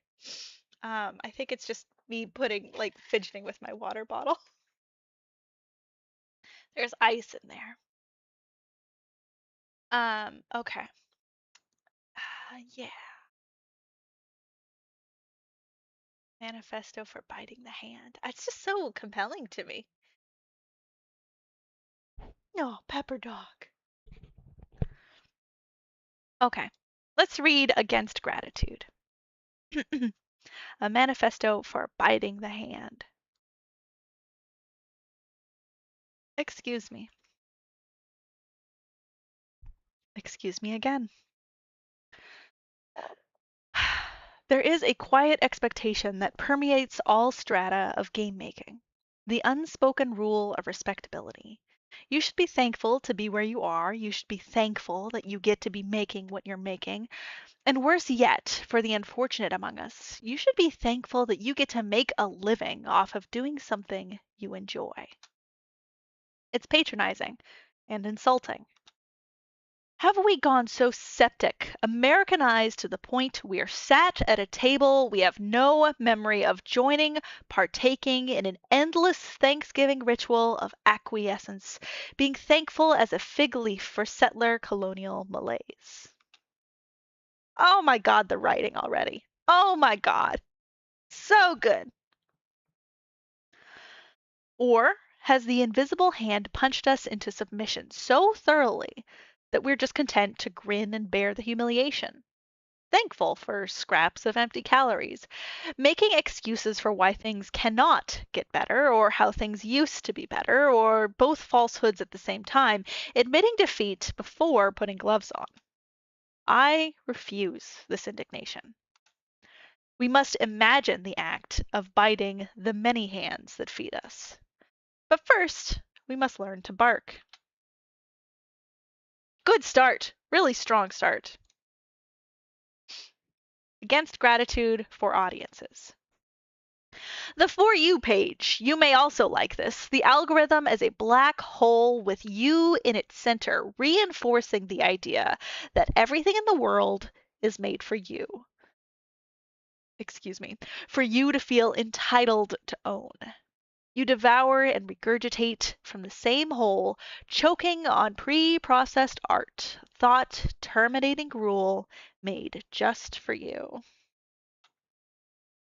This atomized you, sorry, I think I peaked the audio there. This atomized you is somehow meant to be our audience.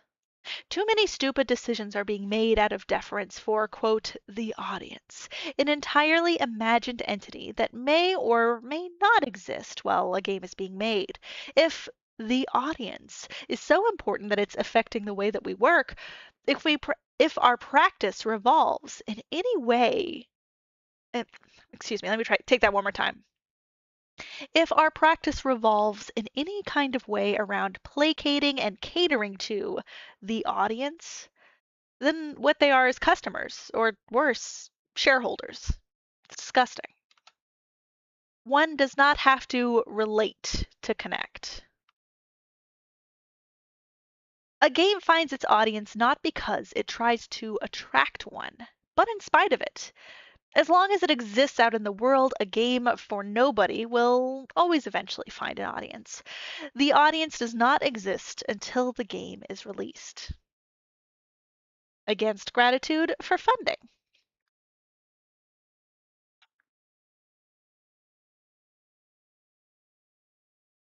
We all have to make rent somehow, and because of that, we should be thankful for the opportunities, no matter how debasing, no matter how much they force us to contort ourselves to fit a paradigm that was meant to work for businesses and a certain class, a class you are most likely not a part of.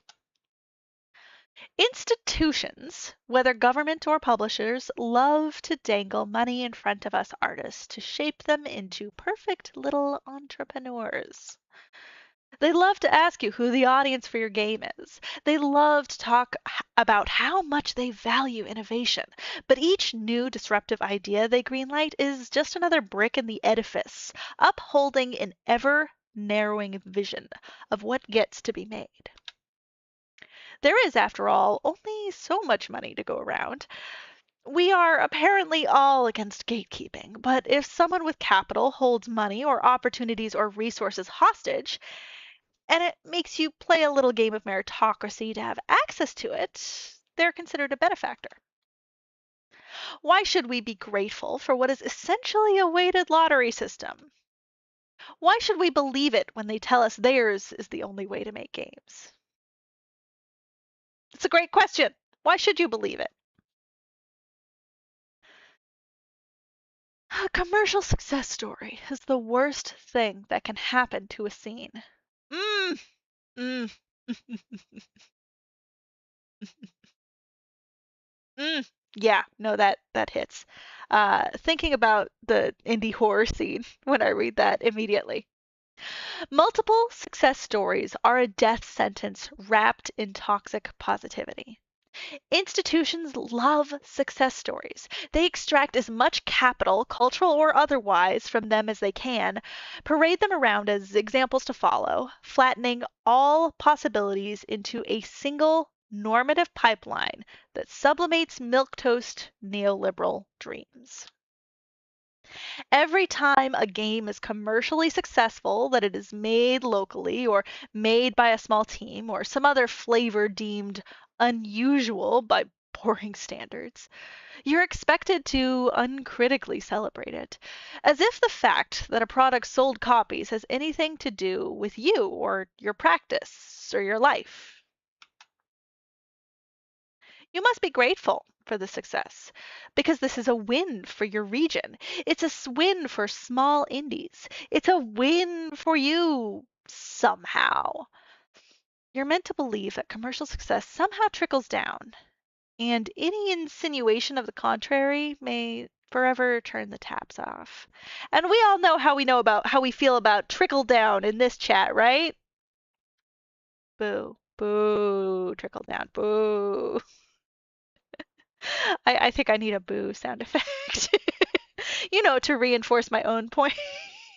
To imagine a crowd that's supporting what I'm saying.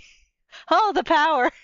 I think it's why I like video editing so much, because I can just do that. It's intoxicating. It's an intoxicating kind of power. Anyway, trickle down it does into a narrow funnel, only ever watering the monoculture that is the status quo. Monoculture. Monoculture. Boo. We cannot be grateful for the narrowing of possibilities. We must keep imagining other measures of success. We can all stand to be more ungrateful. Question what is given to us, who gets what and why. Demand better for ourselves, for each other. Bite the hand that feeds you. Bite through it. Feel the tendons shredding, the veins swelling under your canines pressing down. Oh, God. Yes. Oh, my God. Oh, it's so good.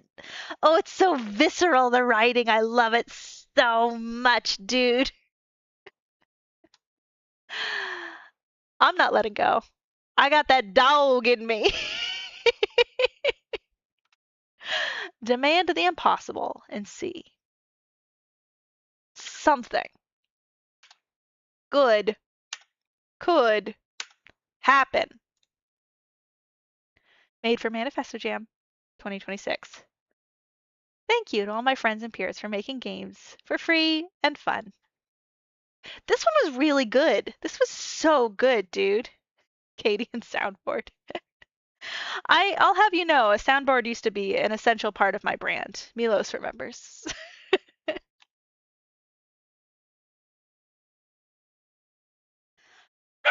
Oh, she had a thing. Sorry.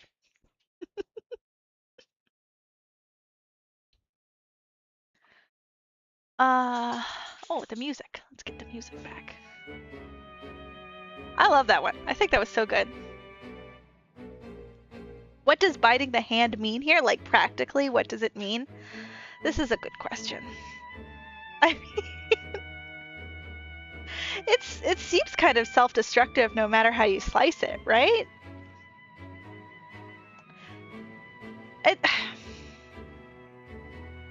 I guess it would mean like going out and making your own studio and just like self-funding. Like how do you do that? How do you do that and still be able to pay rent? They even talk about that. Maybe we can. Let's see. See here. Oh. Against gratitude for audiences. Against gratitude. We all have to make rent somehow, and because of that, we should be thankful for the opportunities, no matter how debasing, no matter how much they force us to contort ourselves. I think there is a difference they're asserting between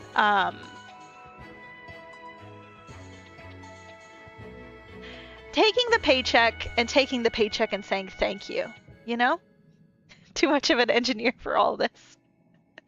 Actually, okay, tactical challenge, Ryan. Speak on that. Why is your identity as an engineer getting in the way of, I don't know, something? What are the qualities of an engineer that you think are making some layer of interpretation harder for you. I'm asking as someone who is formerly an engineer myself. I think it's worth interrogating. It means scam the rich. Yeah, let's just go with what Sakura said. It's scamming the rich.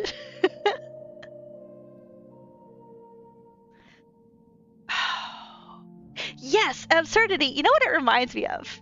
It reminds me of my loathing for the expectation that when somebody, like when a bank gives you a loan or when you borrow money, you should be thankful to them. You owe them interest now. You know what I mean? Like, it's not.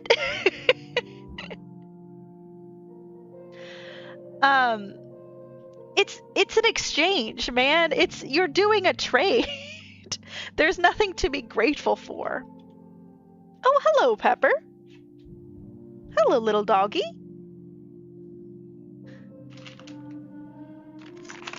Hello. Are you in search of a treat? I can help you out with that. Okay, can you go to your bed, please, my love? Yeah, there you go. Oh, are you getting bored? Not quite yet? We'll see. We'll see if she settles back down. No, my little girl. I love you so much. You're so precious. Yes. There you go. No. Okay, last piece. Yes. Okay. Last two, I feel like they've been highlighting problems but not offering real solutions. Not to say that that's not important. Manifesto. Actually, yeah, I don't think that's necessarily true for manifestos. Let's actually, I think actually the Wikipedia page on art manifestos is pretty interesting. At least, like, let's just read the first paragraph. Maybe it'll help us situate our brains. But honestly, Ryan, I just want to say I really appreciate that you are, like, asking the questions. Right? Because it's not... It shouldn't just be vibes. And I am so susceptible to it being just vibes. You know what I mean? Having a hard time hearing about problems without trying to solve them. Yeah, that's true. But what about problems that you don't have solutions for? Then what? Then what? An art manifesto is a public declaration of the intentions, motives, or views of an artist or artistic movement. Manifestos are a standard feature of the various movements in modernist, avant-garde, and are still written today. Art manifestos are sometimes in their rhetoric intended for shock value to achieve revolutionary effect. They often address wider issues such as the political system. Typical things are the need for revolution, freedom, and the implied or overtly stated superiority of the writers over the status quo. Yeah. This last part, maybe we get back to that later. But I think it's really valuable, though, to just spend time to vocalize the problem. Like, when it comes to engineering, like, specifying, like creating a spec sheet basically for the problem, spending a lot of time highlighting what the issue is. Hello, Miss Pepper. Are you getting bored? Are you getting bored? Yes? Is she looking directly at the camera? Like, I think it's really valuable to really nail down what the problem is. And sometimes that means not having a solution on hand. Sometimes it means that you have just described the problem in a way that invites someone else who is a part of your community to then maybe suggest a solution. Or maybe then just talk more about the problem, right? Because, like, I think if that you identify a problem and you refuse to say anything about it because you don't have a solution on hand, I think that's a kind of toxicity. I think that's like kind of destructive, right? You're like hiding something that is bad. That's just how I feel about it.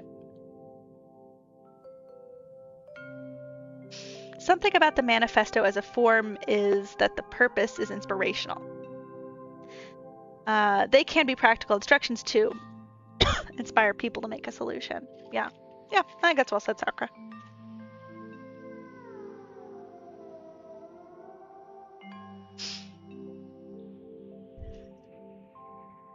Oh, she's coming back. She's coming back. Let's see. We might have time for one more of these. Hello, Miss Pepper. Can I tempt you to your bed with a little treat?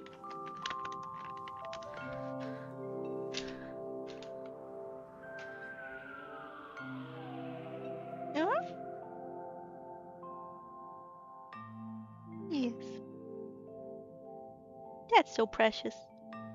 Look at her, she's so precious. Oh, we love our little precious girl. Okay, continue being precious and I'll give you another treat in a second. Vibes are part of manifesting. What is in the manifesto? Gotta vibe its way to the subconscious. Yes, Milos. Bite the hands that feeds feels like a call to action, but I just don't know what the action is. Oh, baby. I think it's an intention that you hold in yourself, you know? It's kind of like, it's like if it's the Thanksgiving, right? Go to your bed, sweetie. Go to your bed. We might be almost done here, folks. It's like if it's Thanksgiving and your racist uncle is coming over and your mom says, please be nice to your racist uncle. It is unclear what exactly actions she is telling you to take when she says, please be nice to your racist uncle. We don't specifically know what that means, right? She's not saying, please take your racist uncle's coat. Please take your racist uncle's coat. Please do not tell your racist uncle that he's racist. Right? These are all like implied things, I guess. But like, it is up to you to decide what it means to be nice to someone, to fulfill that request. And I think the same could be said of bite the hand that feeds you. Like, maybe don't hold that gratitude within yourself. Maybe when you do get funding, don't be like, oh, thank you so much. Thank you so much. Maybe be like, okay, great. I got the funding. Let's move on. Now I can do what I want to do. I don't need to be grateful for it. You know? And like everything about the process of getting funding is going to, baby girl. It's because I'm waving a treat around. Go to your bed. Everything about the process of getting funding as a game dev is going to try to convince you to behave with gratitude towards the funder. But maybe you don't need to be doing that. Anarchist calisthenics, yeah. You know, I think it's really important how you think about your industry, even if there's no like concrete actions associated with that. And I think that that's what that manifesto is about for me. If everything is transactional, then gratitude is worthless. There is something to that. Okay. Okay, I think this will be our last manifesto because I think the dog's getting bored. What are you sniffing at? Pepper dog, what are you sniffing at? Are you being a good dog? She's just looking at me. Guys, I love my dog. I think a dad is not a gun should be our next move, because I don't know what that means. A manifesto addressing the limited range of portrayals of fatherhood in popular commercial video games. Let's talk about The Last of Us.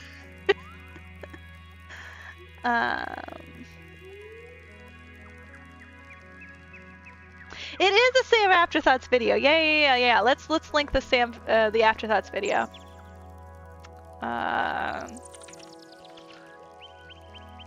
It's a really good video.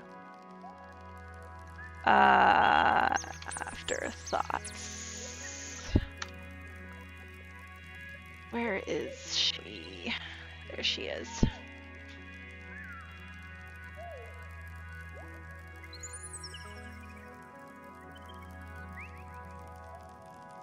It's this one, right, Sakura? I'm pretty sure it's this one. Oh, no, Changemakers. Audio only.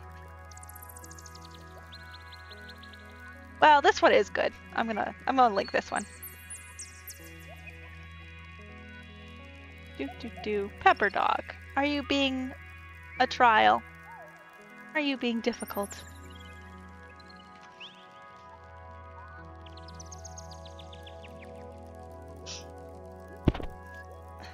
Okay. I mean, I think some people do expect the gratitude. You know? Like,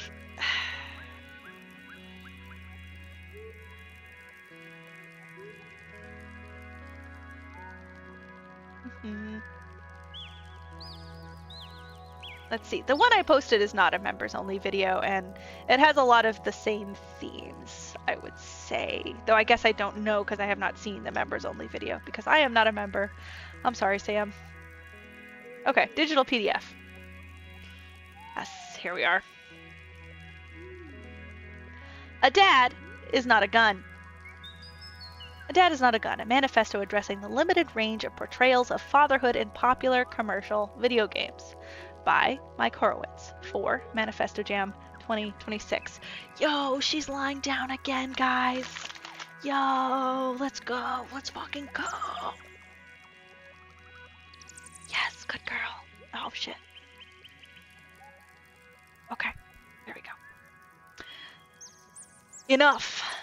If I play one more game about a dad who's ready to commit ungodly amounts of violence to protect his own children, I'm going to scream. A dad is not a gun. A dad has more verbs to choose from than self-sacrifice and murder. Excuse me.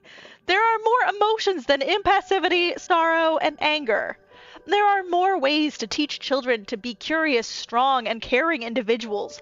Ways that don't involve stapling a trolley problem to your story and acting like you're God's gift to game writing. Oh my god, I love this. I have never considered this before, but I already absolutely love this manifesto. A dad is not a gun. Stop it. I don't want to hear more I don't want to hear more trite, infantile views of video game fatherhood from dads who can't be bothered to take more than 2 weeks off for parental leave, or who spend more than 40 hours a week at their jobs. If you are not willing to be actively involved in raising your children, then I do not need to hear your opinions on fatherhood. And if you can't take more time off to be with your children, then you should be rightfully upset and demand change. Be present, be involved, be generous. A dad is not a gun. How often do you exercise your squirrel throwing emotion? Why do we pretend our medium is so mature when we fail so spectacularly at crafting rich and nuanced stories about dads, about moms, about grandparents, about the long-storied ubiquitous tradition of rearing children?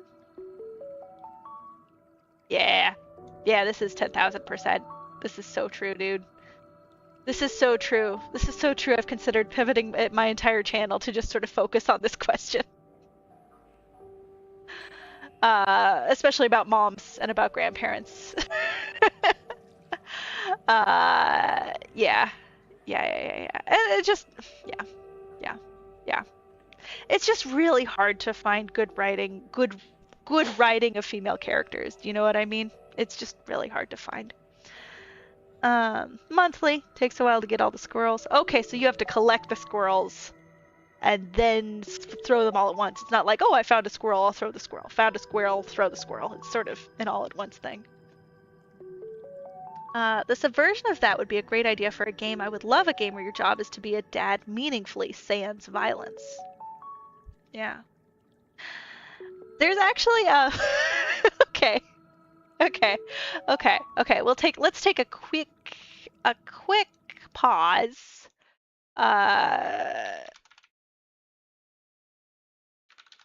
To explore this trailer.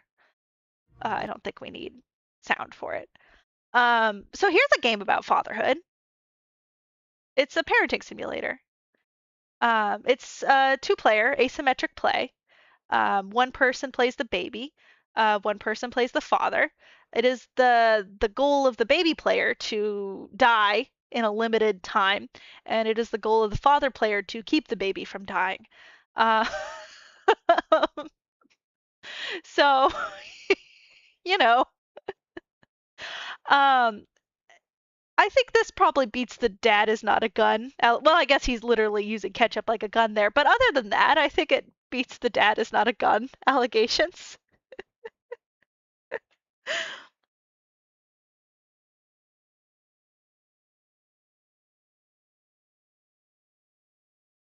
You were thinking about something like this when you were considering what you would manifesto about?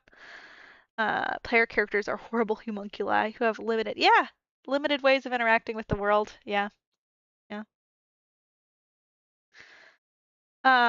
Yeah. So, we can find these games. Um, but I think it's meaningful that like the only example I can think of off the top of my head is comedy. Oh, geez. Did the stream just go offline? No? Just said that this video is unavailable. Are we still here? Are we still working?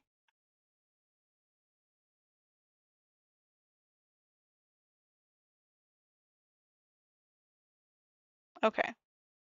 We are. Okay. My little phone here I'm using to sort of monitor the chat just went offline. Okay, we're good. Anywho, yeah. So anyway, that's what I thought of. Let's return. A dad is not a gun.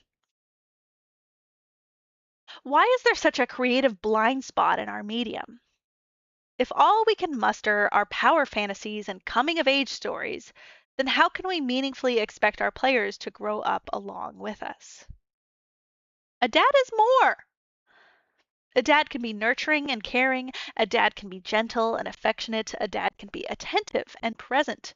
A dad can also protect his children. Excuse me.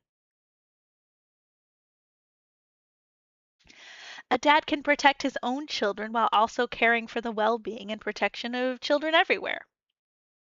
A dad is not bound by gender or sex. A family can contain a multitude of dads.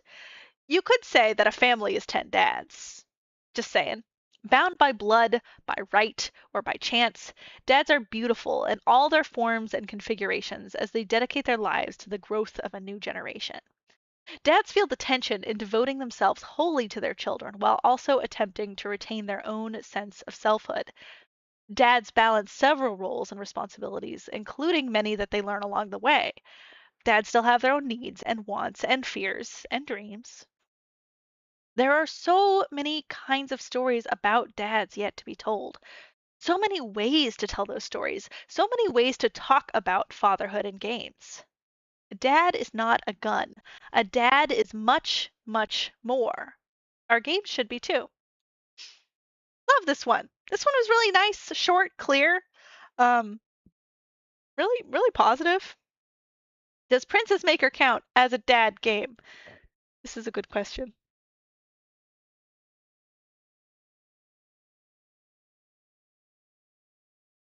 I don't know if it counts as a dad game. Maybe it does. But I will say that the depictions of fathers in Princess Maker games, so wholesome. So wholesome. Just like support her and help her grow. And hopefully she's not like a sacrifice to a volcano god. I'm pretty sure there's at least one of those types of games. But some Princess Maker games are just like, oh, that's just like, and she's just a nice princess. My favorite Princess Maker game, Long Live the Queen, is not a dad simulator, but I do like the dad character in there. He's pretty good. Total second fiddle to the princess, though. Oh my goodness, I'm sorry, my throat is so dry.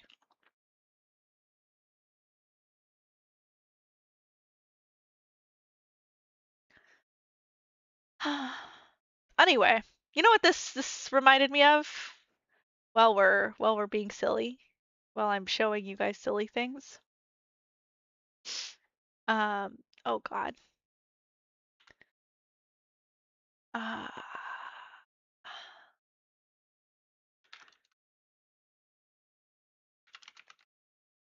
anyway, since I've been talking about it a lot today,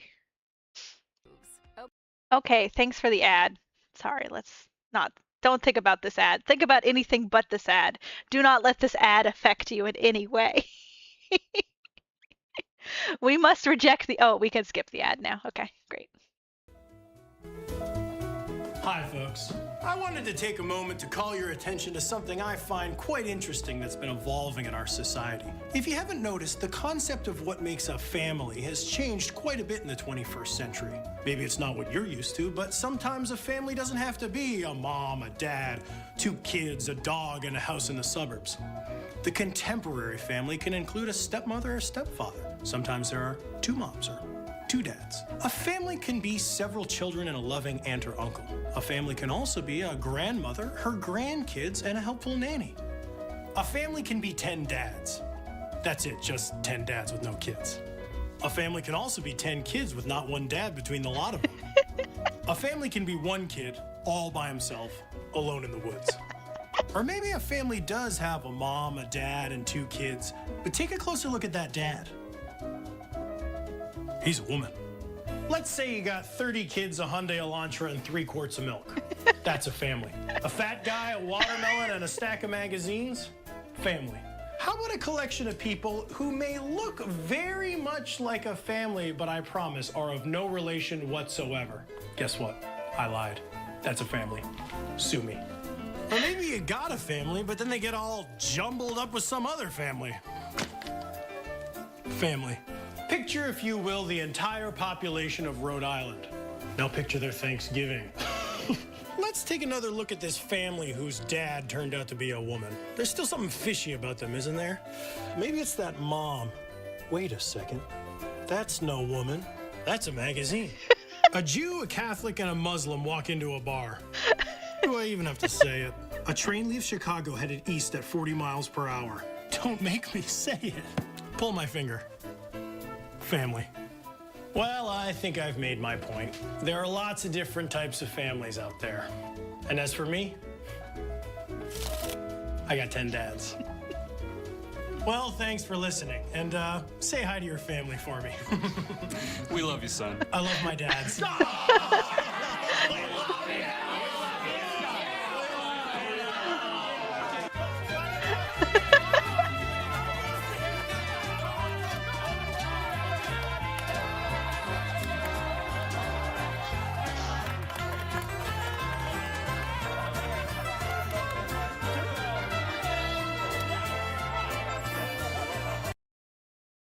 Anyway, I love my 10 dads. And the great thing about my 10 dads, there's not a gun amongst them. Not one of them is a gun.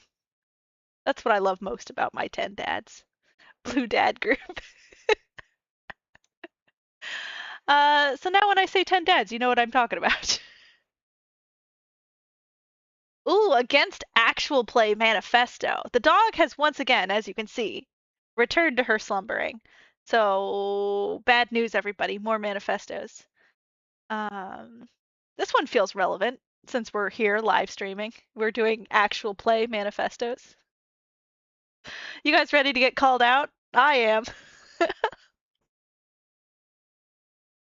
How long is this? Okay, it's kind of long.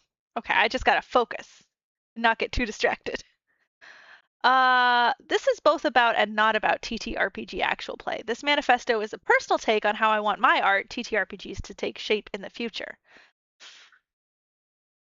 I didn't know it was TTRPGs. Can I be honest with you guys? I don't like TTRPGs. I'm sorry, I don't like them. I've tried so hard to like them, and I just don't like TTRPGs. I'm sorry. I'm sorry. I've even DM'd before. I just don't like it. Detroit Become Human kind of has sort of a mom as sort of not a gun. I actually don't know the story of Detroit Become Human that well, so I'm not quite sure to what you refer. This'll call me out good. Delete your Blue Sky. I spent way too much time on Blue Sky. Way too much time. Gotta get off that thing. Oh, it's hand drawn! Oh, I love this. Game devs, delete your Blue Sky. The prevailing online sentiment right now is that everyone wishes they had a healthier relationship with the internet. Oh my god, that's me. That's just like me for real. What don't I like about TTRPGs? Okay, it's so personal. I have very bad social anxiety, which is why I stopped streaming, actually. Um, and I find that when I play a TTRPG, there are now two layers of social stuff that I need to manage. There is the first layer of uh, does the DM Steve like me? Is he mad at me? Have I done something wrong? And also, does the mysterious elf archer that Steve is playing hate my character, Bazinga, the dwarf warrior or whatever. Uh, um, yeah, so I find that very stressful to deal with. Also, the dominance of fantasy in TTRPGs, especially like I've just got, I don't know, I have fantasy has to be really, really good for me to get into fantasy. I have to be really, really into the story or find something really compelling about it. I find fantasy tropes to be so boring. But that's just me. That's just me. And I really respect and love all my friends who like fantasy stuff. It's just not for me. It's just not for me. That's all. That's all. Um, I've cursed myself to play a TTRPG with me. Sakura, the social anxiety I would experience doing that. Using my imagination in front of other people. Yeah, my imagination is like a cursed place, guys. I stick to nonfiction writing because my imagination troubles me. Thank you, absurdity. Absurdity gets it. Okay. The prevailing online sentiment right now is that everyone wishes they had a healthier relationship with the internet. This takes the form of disparaging how much you doom scroll, complaining that you or others need to touch grass, complaints about how technology is ruining young people, nostalgia for a younger web, complaints or concessions to the algorithm. It turns out there's a very easy action you can do in order to take steps to renew your relationship with the internet. Delete your Blue Sky account. It's that easy, folks. You specialize in running groups of 14 plus people with social anxiety. That's so many people, dude. Once fell asleep playing a mini TTRPG and woke up the last second, saved the party. Oh, that's pretty sick, Marcel. Well, Twitter made its transformation into becoming unusable for me in 2022. Same, bestie. I recognize that this came with the potential to detach myself from social media. Why does it seem like no one else shared the same thought? As more websites sprung up trying to claim the title of the new Twitter, excuse me, I witnessed my online circles immediately jump to sign up for these, and enough coagulation happened to eventually crown Blue Sky as the rightful heir. I currently do not have a Blue Sky account. However, it seems like this was not enough in order to escape knowledge of how much of a quagmire Blue Sky has become. The reports I hear back from friends who thought it important to have accounts there are nothing but complaints about the latest inane rehashed discourse or other users' awful behavior. Please take a moment to stop and think, what are you gaining here? Do you really believe that a journey to a better internet includes having this website occupy any space in your head? Blue Sky can't be Twitter because Twitter is not even Twitter anymore. My primary goal when I first joined Twitter in 2014 was to connect with friends. It was around the same time I became active in the STL game dev and Bitsy scenes, and outside of Discord, Twitter was my primary vehicle for socialization, conversing, joking with online friends. This connection also opened the door to being introduced to mutual acquaintances and even more friendships. Even before Twitter wholly collapsed, there was a shift. I wasn't meeting new friends on Twitter anymore, and the friends I had established were finding other avenues to keep in touch. I was actively culling my followers, blocking randos, posting more on a private alt. Twitter was no longer the place to hang out with friends. It became the place to either ingratiate yourself to the algorithm in order to promote your art or get in fights, which, in a way, is another form of ingratiating yourself to the algorithm. Blue Sky enters the scene not by starting again from scratch, but continuing exactly where Twitter left off. I had a few friends say that when they first joined Blue Sky, it felt like old Twitter, but the moment was extremely fleeting. Stop and think. What is your ratio of Blue Sky posts that are actually having a conversation with a friend, as opposed to advertising your work or trying to spout or respond to the next hot take? I gotta tell you, this manifesto is exactly what I thought it would be. Yes, yes, these are all the same criticisms of Blue Sky that I have heard, which is fine. It's good to have it all collected in one place, and I absolutely love the scanned, hand-drawn backgrounds with the pasted over it. This is art, absolutely presented as art. It's nice to see these arguments presented in such a pleasing way. Blue Sky didn't even try to do anything different with its structure to cultivate a better online environment. In fact, they actively made things worse.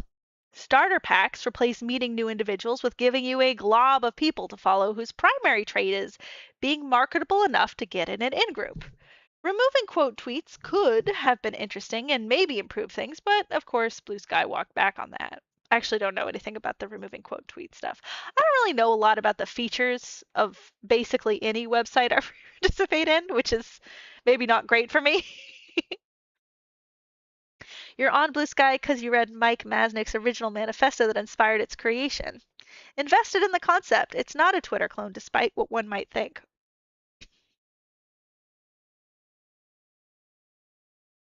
Yeah, I agree. It's kind of its own thing. Wait, is this your manifesto? Hello, Paper Scrappy. How are you? May. Um, I love the hand drawing. The hand drawing is so good. But wait, surely there is some value to the cycle of games discourse that runs forever like a perpetual motion machine, right? Wrong. Do you think we're really getting to the meat of any problem by yelling at each other in 140 to 300 character chunks? Why do you think that every one of them is subject to the grotesque resurrection and relitigation that never ends? Have we solved yellow paint yet? Excuse me? Excuse me again? Difficulty sliders? What it means to be indie? Absurdity, I am actually really curious. Why is Blue Sky a different concept than Twitter? Why is it not a Twitter clone? The fact that these discourses keep getting recycled ad infinitum is proof that discourse on social media doesn't solve anything. I guess the one other effect is that there are some that gain notoriety after discoursing loudly enough, but the only avenue for these people is to become game journalists, a profession that history has yet to find a real world use for. So delete your Blue Sky. Free yourself of the burden. If you do happen to be a person who still uses Blue Sky to keep up with friends, I am confident that you have an alternate avenues of communication for all of the online people close to you. If all else fails, email them, write them a letter. For those who feel like they're dependent on Blue Sky for promoting their work, are you a professional in the games industry? Well, that sounds like something your company's PR should be taking care of already. Are you a hobbyist? As a fellow hobbyist, I trust that you've built a collection of more decentralized circles with whom you can share your art. The ones who most need your work to reach them are most likely the ones who are close at hand. For those who just got that poster's brain, hello, that's me. IDK, did the journal factory explode?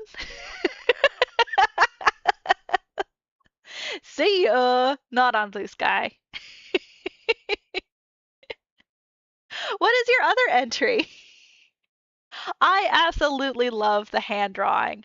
Um, I really like it. It's really nice to see these sort of these common like criticisms of Blue Sky sort of collected together in such a pleasing way. Um, I probably won't delete my Blue Sky. I'm so sorry. I'm so sorry. I know that I should. I know that I should. I think there's just something that I really like about the illusion of typing something very short. So I've written something, I've crafted something, but it wasn't very hard to craft, and putting it in a place that is supposedly public. I'm basically just standing on my roof and saying like, what's dumbass post I've made? What's something's dumb I said? Literally going to Blue Sky right after reading your manifesto. I'm so sorry. I'm the worst person ever. Uh, like, okay, like here's Andreas who's like this is the sort of interaction is fun for me. I'm not like a hugely popular soul on Blue Sky, but okay, so it's this Garfield like medieval style Garfield comic, and I was like, ah ha ha, it would be funny for Andreas to say it. Is this a good joke? No, but I enjoyed making it. And I liked making it in a public way with this like illusion that other people would give a shit about it. Um, that is yeah. I think there's something kind of narcissistic about it. Um, I won't deny that. And I don't think it's good that I'm on Blue Sky. I don't think it's noble or even necessary. It is just messing around. I think it's a terrible way. Like you said, like the argument for me to be on Blue Sky would be like to promote my work or to like be an influencer. And it's terrible at that. I think the best way for me to do that would be to like make videos. Honestly, that's probably the best way to do that.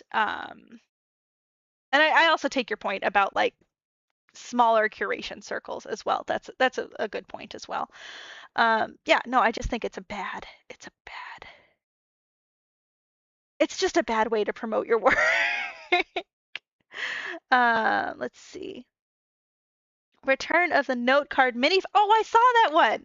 Okay, let's read that one too. Mini? Gotcha games cannot be feminist and other. Oh, I did mean to read this one. I'm so sorry. I do need to read this one. This is just what is happening here. Let's just go. Gotcha games cannot be feminist. Dilute and expand the word game beyond its marketability. Your game world is not expansive if you cannot imagine fat people existing in it and other manifestos. There are a lot of manifestos here. A collection of short manifestos wrote quickly without much nuance or editing, largely preaching to the choir. I love hyper-specific rants. Let's just read the first one here. Why are there two parts? A second part of the above about pop stars romantasy. Okay. Let's just read the first one because I thought that was really interesting. We'll put this in Notepad. Okay, this is quite short. Let me put it in a Notepad app for you all to see. @Proto is a protocol and set of open standards for decentralized publishing and distribution of self-authenticating data within the social web. The protocol. So it's like a technical difference. Absurdity is kind of what you're pointing to rather than like a primarily social difference. Do I have that right? Yeah. Can I just like no, I don't want to download anything. Notepad web app. Yes, notepad.js. Thank you. Okay, as you can see, it's quite short. Death to all gotcha games. No, love and deep space is not feminist. A period tracker does not make a game feminist. What are these games with period trackers? What is that referring to? I ask, terrified of the answer. The target audience for a game that aims to drain its players of all their money, being women, does not make a game feminist. Fleeting references to the mostly non-existent female main character being strong or capable does not make a game feminist. A short article inside the game's in-fiction social media that talks about periods in bioessentialist language does not make a game feminist. A game that refuses to fix lighting issues that make darker skin tones on the customizable player character not render, well, cannot be feminist. Hell yeah. A game that doesn't let you be fat cannot be feminist. A gotcha game cannot and will not ever be feminist. Yeah, you're buying women, bro. Like, what? You just can't get around that. A tracker for the character sounds anti-feminist. It's certainly weird. I guess. I mean, Okay. Let us imagine together. Let us imagine the feminist period tracker game. I mean, okay. No, I don't think this game will ever exist, but I do think that you could make an interesting game about trying to get pregnant. Um, because I don't know if y'all have engaged with child rearing. I know some of you have, but it can be very challenging. There's a lot of resource management involved. There's a lot of strategy and tactics involved. Um, and I don't think it needs to be obscene necessarily. I don't even think you need to include the sex to make it a compelling game at all because there's so many factors and there's so many things they tell you to do and to try and oh my god and like oh my god like oh can we afford another round of IVF like oh my god oh no and like yeah yeah I'm a little uncomfortable if this theoretical game that I've suggested would it include miscarriages? Because I think there's just no sensitive way to include miscarriages in a quote gamified way. I don't know if I'm comfortable with depicting that in a gamified way. Anyway, so this is what a Katie stream is like now. Fulfills the fantasy of being cared for on your period in love and deep space. Is that a game?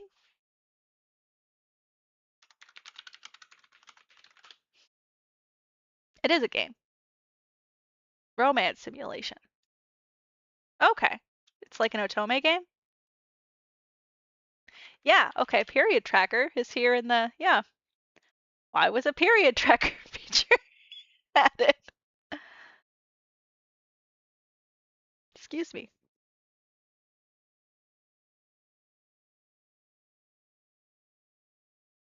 They even consulted doctors to get it right.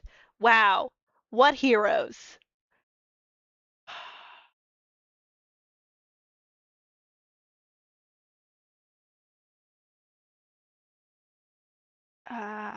This is the first time in my life I'm seeing, hey, back off Reddit.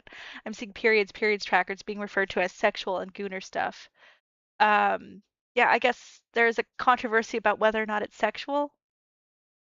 Huh.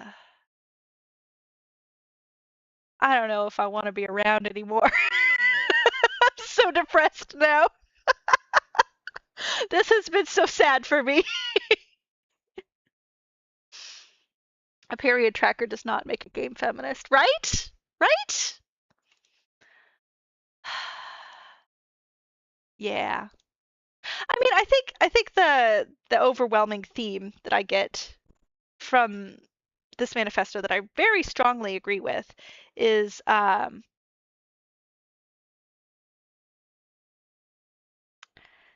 it's not like fem making a feminist game is not checking a box or like doing it's not any one thing. It's an ethos that sort of flows through the entire game. Sorry I keep bumping the mic, but like it's it's in experiencing and celebrating the internal lives of women. I think for me that's the definition of a feminist game. And they are few and far between.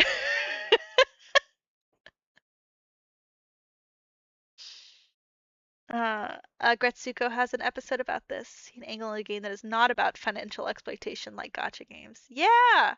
Man, a Gretsuko's so good, dude. The second edition is about pop stars, romantasy, and online defensiveness in response to fair critique. The first one was so short, so let's do this one too. It will presumably. Okay, this one isn't quite as short, but it's still pretty short. Uh, if I was smart, I would have kept that open. But I am not smart, and we all just have to deal with that. I like how it's all caps too. Okay, here we go. I did not name love and deep space as the main game I was talking about in the title or on the itch page because, quite frankly, lads players seems oh love and deep space lads players seem to be approaching swifty levels of online defensiveness. On that note, everything I wrote in part one is, by the way, also basically how I feel about Taylor Swift and much of what I've seen in the recent boom in romantasy novels.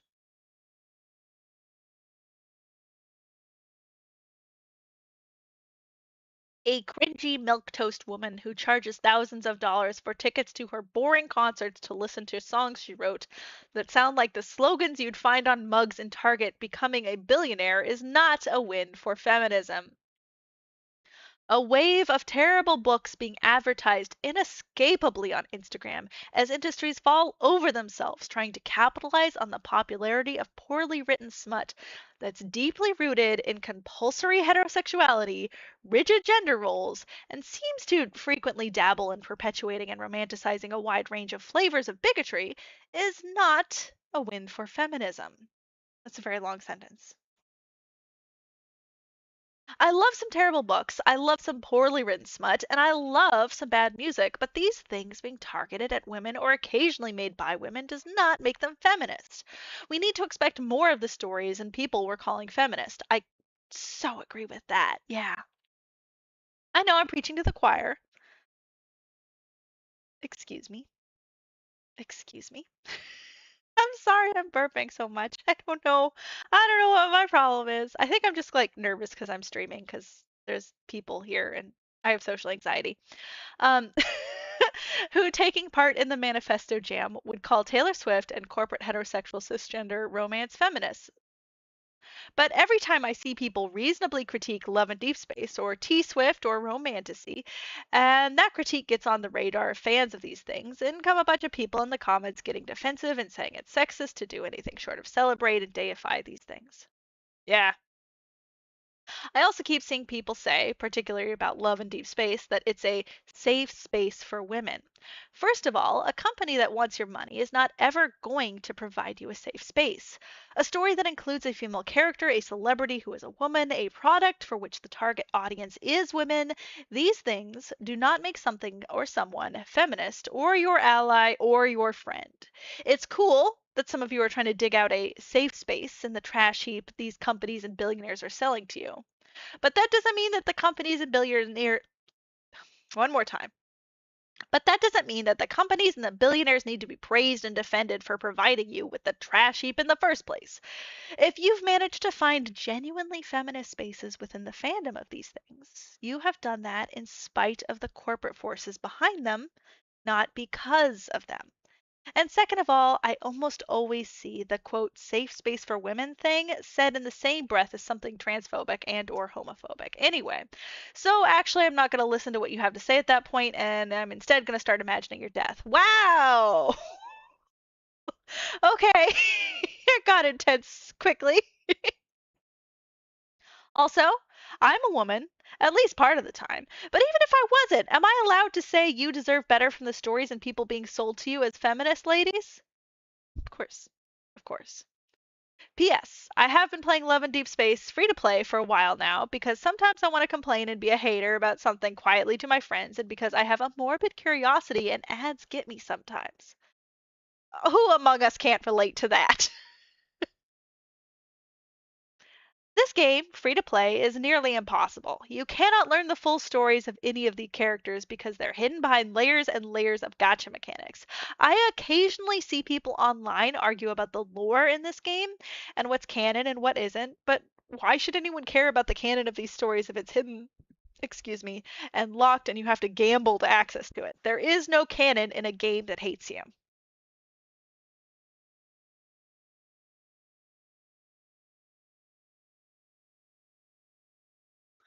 A fifth wave critique of fourth wave feminism. Fourth wave was all existentialists.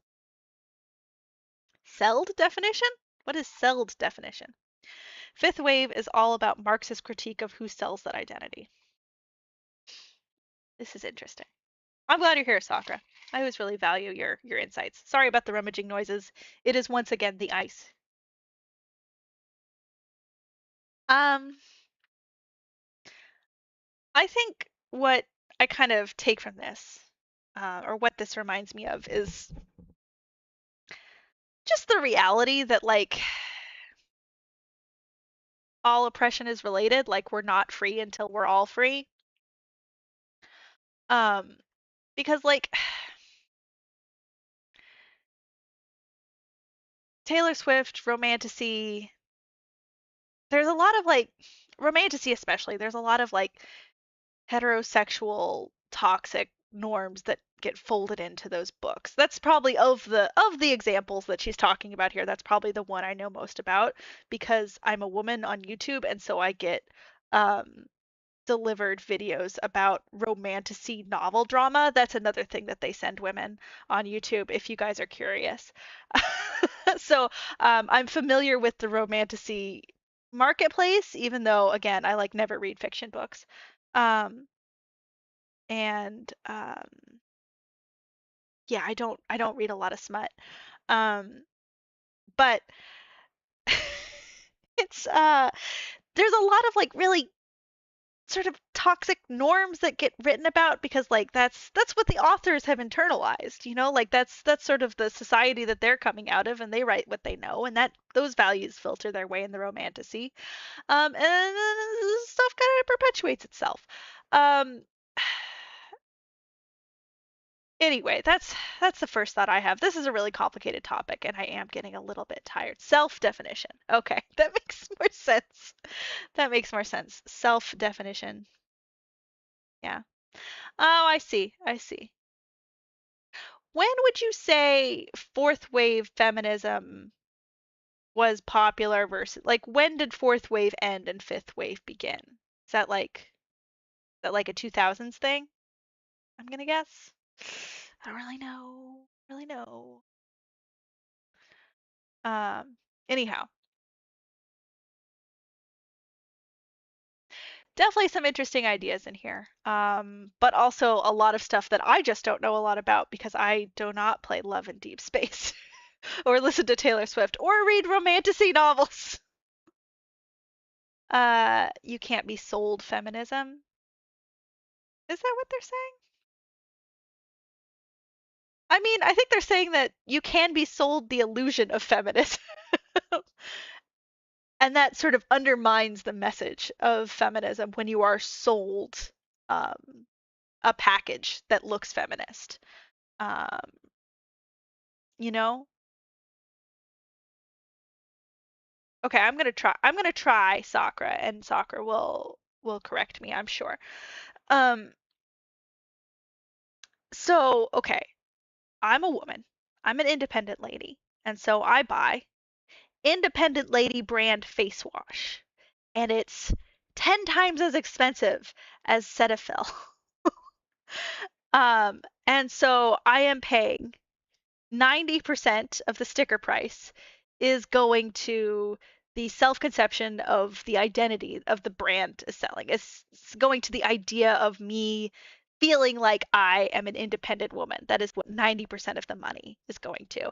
And that money is then being paid to a company that let's say has a traditional like an average like gender distribution amongst like leadership, right? So like the CEO is a dude, basically. The CEO, the whole C band is a dude. All the management is a dude. It's really hard to get promoted if you're a woman because this is really true.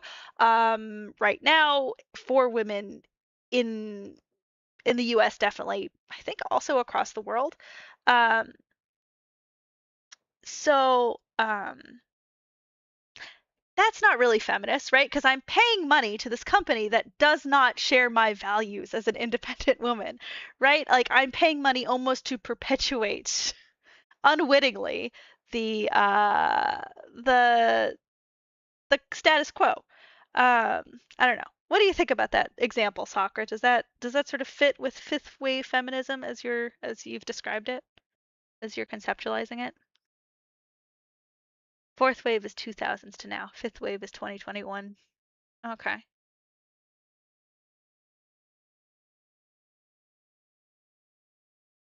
That's true. That's true. Men have to smell like mountains.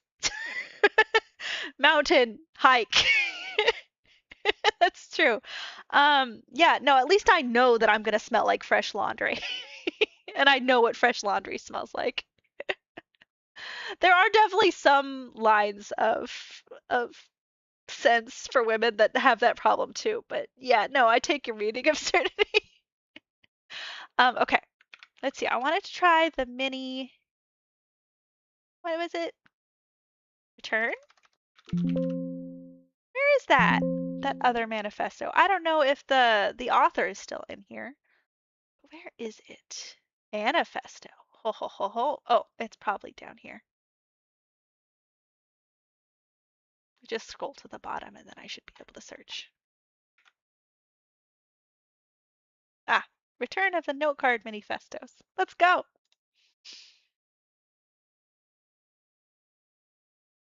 Aha, another text file. Let me make sure that I am looking at this the way that I should be looking at this. Dog really conked out again. We're getting a lot of extra manifestos. View project page. Fourth wave would get to say, Fourth wave would say you get to define if that activity is part of your womanhood. Fifth wave would say you perpetuate the limiting of definition for others. Interesting. Interesting.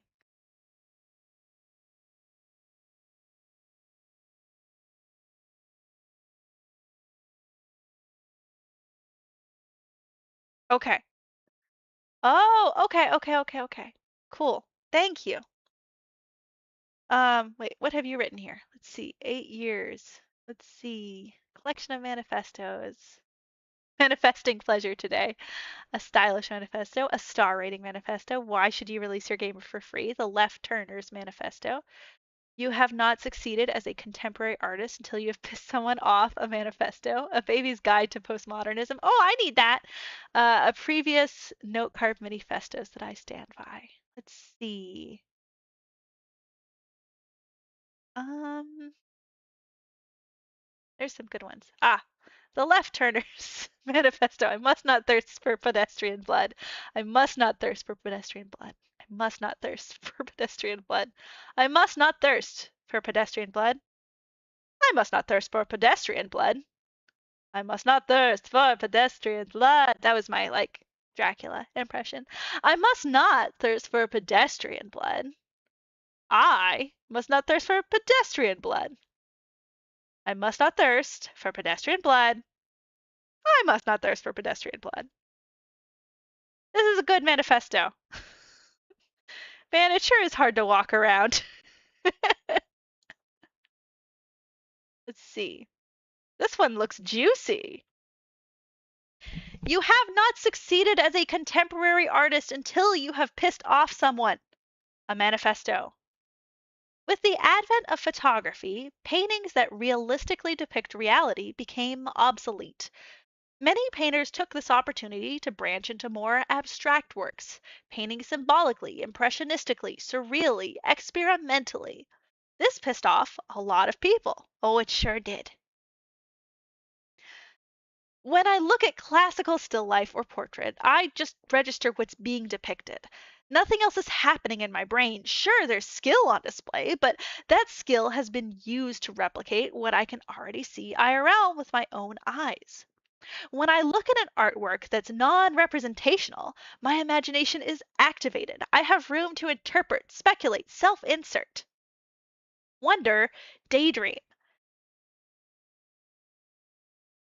This doesn't seem to be the majority opinion of the public, though, based on the amount of times I've been to museums and overheard remarks such as, "You call that art?" or "My 2-year-old could paint that." Contemporary art pisses people off. It is crazy how in the year of our Lord 2026, people are still like, "Oh, my 2-year-old could paint that." Yeah, but they didn't. But they did. That's the whole point. But they didn't paint that, bro. Then why didn't they if they could? Why didn't they? Um, I don't know. I went to a lot of museums in the last couple of weeks, and most of them were more traditional and like classical paintings. And they were very pretty, a lot of very pretty. But I just think that classical art is so boring because like I'm somebody who's like obsessed with like the artist intention and like what can we draw from this and like what traditions can we pull out of it or like what was the artist trying to say. Like I'm just obsessed with that aspect of art. And when it's like, oh, look at look at the detail on the sleeve. It's like, oh, yeah, I see the detail on the sleeve. And like that's coming from like living in as this manifesto starts out, living in a post-photography world, living in a world where reproduction is basically trivial. Um, but yeah. I don't know. I don't know if I'd really care that much about art if I was born in like the 1700s, honestly. Identifiable representations are not feminist. The thing is, isn't that part of the point? In addition to all the other themes contemporary artists are exploring, they are examining history and conventions and upending them. Artists want to be provocative and piss you off. Do you think that Duchamp wasn't aware that he would anger people with his fountain? Are we familiar? Does everybody know Marcel Duchamp and his fountain?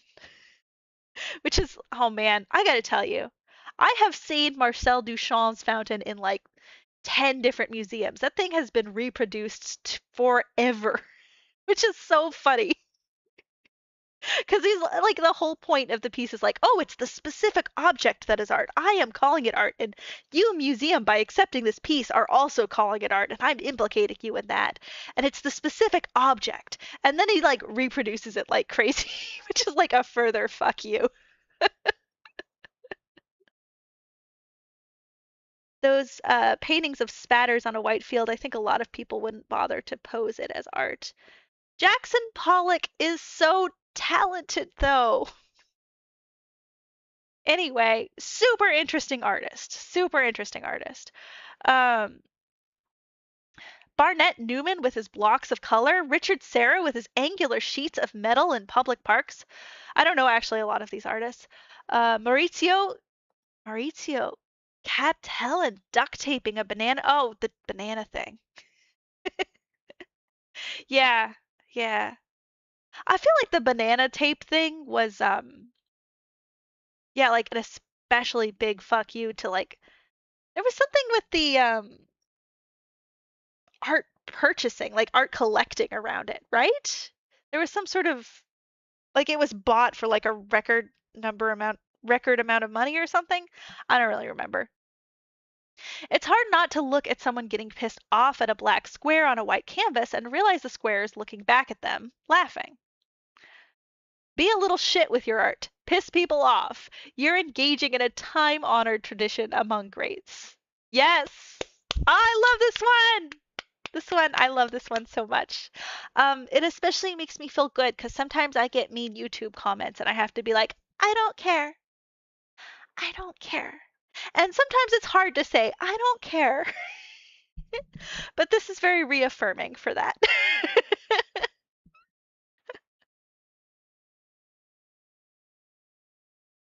A Baby's Guide to Postmodernism. Postmodernism is losing mommy in the department store and crying. Okay, Sakura, as our resident philosopher, how do you evaluate this statement? Also, I'm so sorry. I feel like I'm leaning on you a lot for thoughts, Sakura. I just really respect the guy. What can I say? Let's see. Anything else we want to Why should you release your game for free? The star rating manifesto. The stylish manifesto. This is fun. Yeah. Why have polish when you can be stylish? Polish, based on industry conventions, which are based on maxing profit. Stylish, based on your own likes and aesthetics that you've cultivated. Polish, implemented once the game has been made as an afterthought. Stylish, developed throughout the creation process. part of the vision. Polish often has a samey quality to it across multiple works. Stylish can be radically different between individual works. Polish, intended to be invisible, provide a seamless experience. Stylish, intended to stand out, be known, cause friction, and express yourself. Why have polish when you can be stylish? I think the game, in my mind, that most perfectly demonstrates this principle is probably Skate Story. Let's talk about it while I put up a trailer.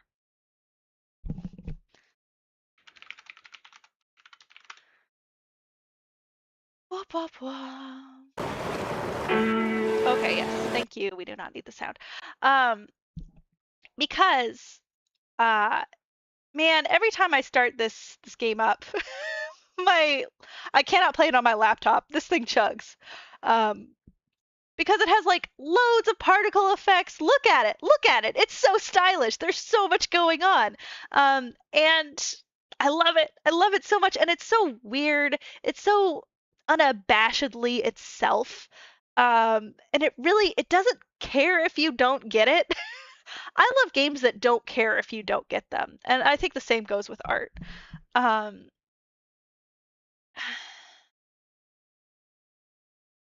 It's so good.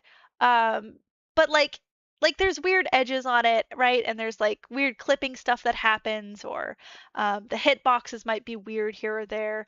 And that's fine. That's fucking fine. I don't care about any of that. It doesn't matter to me at all. It doesn't. I don't care. Who cares? What? Who cares about that? Who's gonna talk about that? Just be stylish. So anyway, these are my thoughts. These are my thoughts on that one. Where are our... Aha. And let's do the star rating manifesto. We have deluded ourselves into believing that a star rating on a piece of media signifies some sort of objectivity not found in other forms of value judgment. This is false. Star ratings are as arbitrary as any other way of assigning worth. Base your star rating off vibes. A star rating is shorthand. If you're plugging numbers into some fuck-ass complicated rubric in order to generate a star rating, you're doing it wrong. No half stars or, God forbid, quarter stars. If you want nuance, write a review. You see these like 4.8 stars? What do you mean 10th of a star? What do you mean? Just put it on a scale of 50. What are you doing with decimals? A star rating system is shorthand. If you're plugging numbers into some... Oh, right, I already read that. Sorry. Why do we have directors on Letterboxd rating and reviewing their own movies? That shit's embarrassing. Your film should speak for you. Does that happen? I spend zero time. Also, I could go for some music right now. I spend exactly zero time. Oh, let's tweak that. Okay, let me know if the sound's off. It's too loud or whatever. I spend zero time on Letterboxd. I don't know what goes on over there. I don't know what's happening over there. But there's directors who are rating their own movies? That's insane. By the first left. Oh, by the philosopher? That totally makes sense. But he becomes your friend. The philosopher is your ally in the rest of the game. Hey, Pepper, would you like a treat, my love? She was just being really cute. She deserved a treat. itch.io operates on different rules because it's a community of my peers. If I play a game and find enjoyment at all, it gets 5 stars. If I 100% object to it, I just don't rate it. A 1-star rating of your game allows you to point and laugh with friends.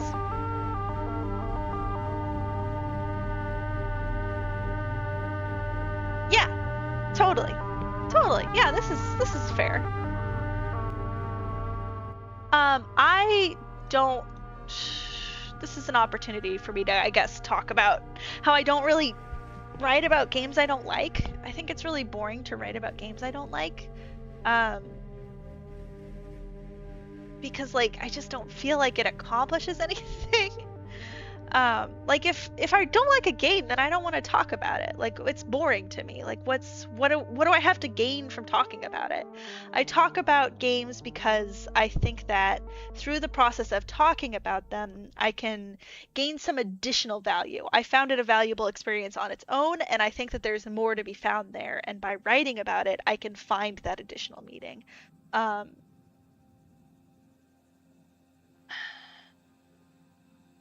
Made a tool that let you rank lists of things by comparing the subject to other things in the list at specific points. What? I don't Can you give me an example, Ryan? I don't know what that means. That let you rank lists of things by comparing the subject to other things in the list at specific points. What are the things in the list? What do you mean at specific points? I'm so sorry. I think I've been streaming too long. I'm getting a little loopy. Oh, sorry, I bumped the mic. Let's see. I hate giving numerical ratings to things. I like to do like a top 10 at the end of the year, mostly to kind of reflect on the games that like had an impact on me and I think will continue to have an impact on me.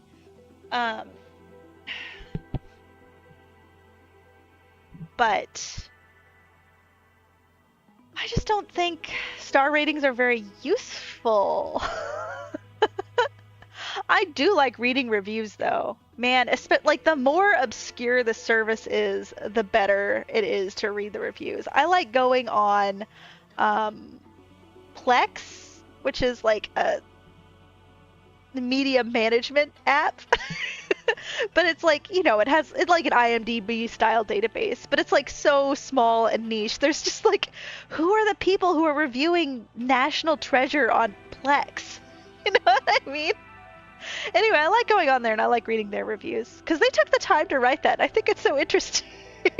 They must really feel this way, or they really just don't give a heck and they just wanted to put something out there. It's just it's an interesting form of writing to read, I think. Let's see. So, say if something is better than the thing at the middle of the list, and if it is, say it's better than the thing at the 1/4 spot. Okay, so it's like it's a ranking algorithm. Okay. So, oh,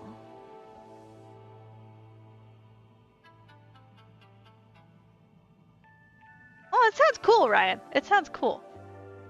I don't know if I totally get it, but it does sound cool. I love the stylish manifesto. Let's do the puzzle hunt. It's the first one. Let's do the puzzle hunt. A puzzle hunt's time frame should include at least 2 weekends. 1A. The puzzle hunt organizers need to keep in mind that some puzzlers have jobs and lives. We're not all lackadaisical MIT students. Is a puzzle hunt like an ARG? What is a puzzle hunt? A puzzle hunt's website should be as simple as possible, ideally just a list of links to puzzles. Okay, so it's not like an ARG. An ARG like hides that list behind layers of narrative. Oh, you prefer it to star ratings. Okay. Just to sort of compare things to each other rather than assigning it a number. I get that. Every reviewer on Plex. I was wondering why so many of them referred to Warframe, but that makes sense now. That does make sense now. Stop with the complicated JavaScript shit. I'm fed up with it, and I've observed firsthand that it puts off beginner puzzlers. I should be able to navigate a Puzzle Hunt's website on my phone so I can think about puzzles while going about the rest of my day. See 1A. The best kind of puzzle is one that can be ported to a PDF, just text and images. Honestly, Puzzled Pint has nailed this perfectly. I have the sense that I'm reading about a subculture that I know nothing about. Which is fine. Should I get into puzzle hunts? Is this a thing I need to get into?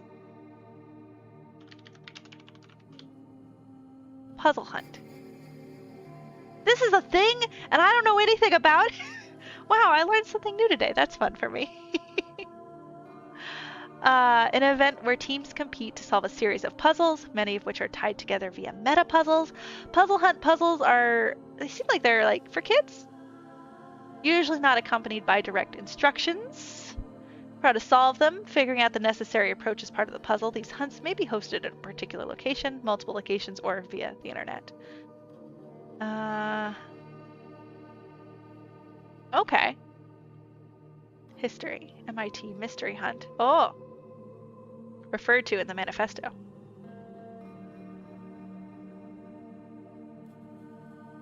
Famous annual puzzle hunts. Corporate recurring puzzle hunts. Non-competitive puzzle hunts. Related puzzle events.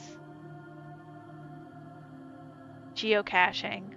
Alternate reality game. Okay. The Last of Sheila. A murder mystery film set at a puzzle hunt. Oh, really? Well, this seems interesting. 1973 American Whodunit, film, directed. Oh, 73. Wow. A long history of puzzle hunting. Huh. I kind of want to watch this now. Written by Steven Sondheim? What? Is this a musical? What is happening? They're usually for adults. Okay, okay.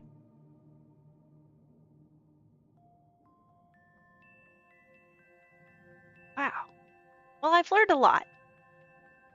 Let's learn about some good tenets of puzzle hunting. If your puzzle's aha moment hinges on a reference to some obscure nerd shit, you're getting shoved in a locker. Oh, did I read this one? Yeah, okay. I did. If your puzzle hunt is dependent on being in a certain location in order to solve it, why is it archived publicly online? A good archive of past puzzle hunt is one I can casually work on solving during my work breaks. If you must add cryptics, limit them to a single puzzle. Anyone who says they like cryptics is either lying or delusional. Team size maximum is meaningless. All of my friends who want to puzz are welcome. It's not like there's a cash prize or some shit. Well, that's fun. That seems practical and helpful. Okay. I think we've gleaned what we want to glean from here. Dang, this dog is sleepy.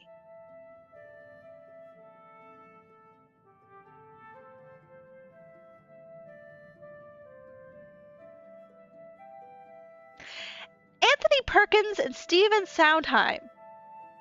Anthony Perkins and Steven Sondheim. What a pairing! Okay, let's learn about some feminism. What do you say, Sakura? I'm coming back to nuts. I was bad at my feminism. Everything I said about fourth wave feminism was actually third wave feminism. Oh my god, this is so confusing. Fourth wave is more about connectedness between different groups and financial equality. Okay. And redoubling pursuit of reproductive health is illegal, right? Shame we stopped doing that. Shame fourth wave feminism ended in 2020, eh? Jesus fucking Christ. Check out Candle's Manifesto mini mix for the jam. We had Crazy Mind Meld and wrote about very similar things. Okay, yeah. I love getting the recommendation. Thank you.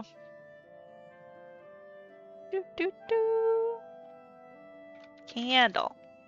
Manifesto mini mix. A smaller sequel to Manifesto Megamix. Let's see. PDFs. Yes, we love a PDF.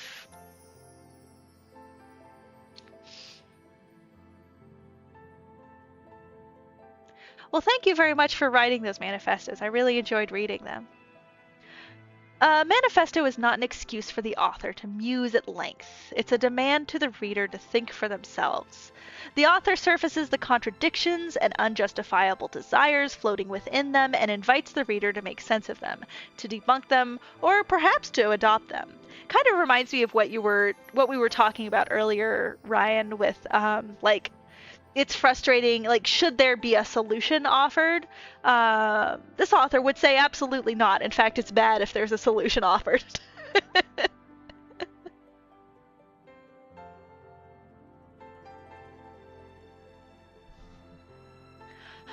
Uh, a manifesto blasts open the status quo, leaving the reader to put together the leftover pieces and see what shape they form. The author writes just enough to do this and then gracefully retires to the status of reader, joining everyone else in trying to make sense of everything they allowed to bubble up against all reason and justification. A manifesto is simply a declaration of what the author knows to be true. It's on the reader to realize that truth for themselves, to figure out what to do next for themselves. This is such a good definition. I think we've read the sort of Jam opening, we read the Art Manifesto wiki. I think of those, I tried to define manifestos poorly. I think of all those attempts, I think this one is the clearest, in my opinion. I really wish that I had read this first.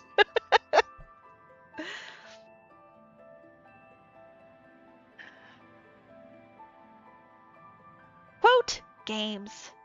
All it took to fall off, quote, games was to quit Twitter and never pick up Blue Sky. Now I'm not in, quote, games anymore.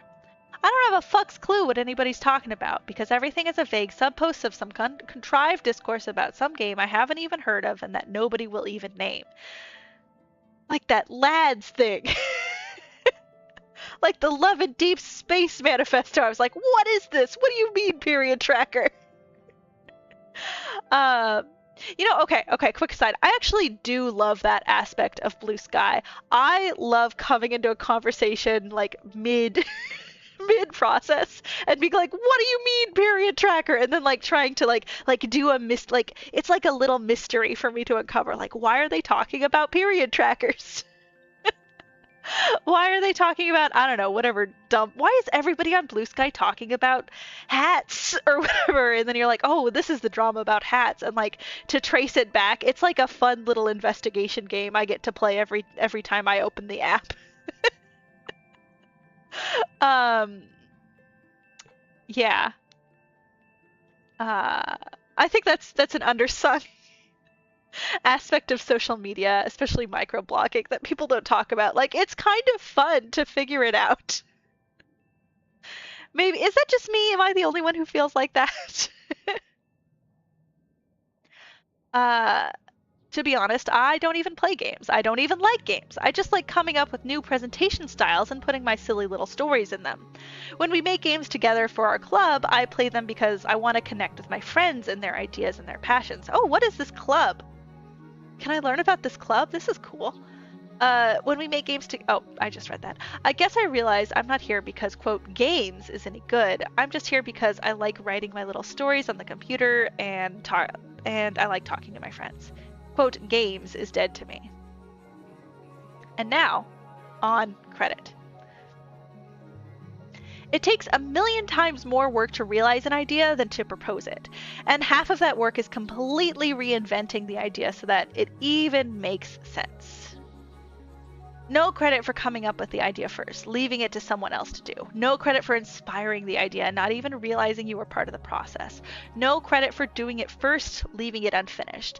Everything that ever happened followed from everything that had ever happened. That chain of events is a matter of historical interest, not co-authorship. Shout out to you for being there, but I'm taking full credit for doing it all, for being inspired, for doing it now, for doing it my way. Credit for drawing the rest of the owl. This is a really interesting idea. I try to be mindful when something like inspires me, or like if I'm like stealing an idea from another video, to like point it out and call it out and say like, hey, this like quote is coming from this video or whatever. This feels like it's coming from something more specific than that. Like if, like for example, if on Discord, like Sakura says, oh, it would be cool to make a video about Slay the Princess merchandise or something. I don't think we would do that, but like something like that. And then I just like, without ever talking to him, I made the Slay the Princess merchandise video. I would feel weird because Sakura and I are friends and we talk all the time. If I didn't say like, hey, I'm going to make that video, are you interested in being involved in some way? Or I would give you the shout out at the end. I'd be like, hey, shout out to Sakura for like mentioning this in the Discord, because like I feel like it's obvious that I did all the work. It's obvious, but I think it's nice. It's collegial to like mention Sakura in that instance, and like if things were reversed, I would hope he would do the same. But like also if he didn't, I don't know that I would call him out about it or like start anything about it. I think I'd just be like, oh well, okay, moving on. Right? I think it's kind of one of those things. I feel like so much of my social life unfolds like this, where I try to do something the best I can, but if other people aren't doing the best they can in this sort of environment, I kind of leave it there. You know what I mean? I gotta bite the hand. That's a good point, Ryan. That's a good point. And now on movie reviews. Unpopular opinion, but I hate movie reviews. I'm on Letterboxd to track movies and lists, and I find cool new movies from my friends, but I hate the reviews. I hate the ratings. Oh yeah, like the star ratings. Yeah. I like when you say what the cool bits were, what elements are in it that spoke to you, those either appeal to me directly or show me a new thing it's possible to appreciate about a movie. I hate when you say what the bad bits were, what elements don't meet your standards, that this or that is underserved, or that although you've decided exactly what the movie is definitely about, it doesn't seem to be very about that. Weird. I completely agree with this. Oh man, this one really hits home. This is totally my ethos when talking about art. I don't need to learn any more ways to not enjoy something. I don't need a prompt to second guess my own enjoyment. Yes, yes, yes. 5 bags of popcorn and a little toy pacifier because I'm an insecure baby. And we love an on cinema at the cinema reference. One moment. Just need to do a quick tribute to that.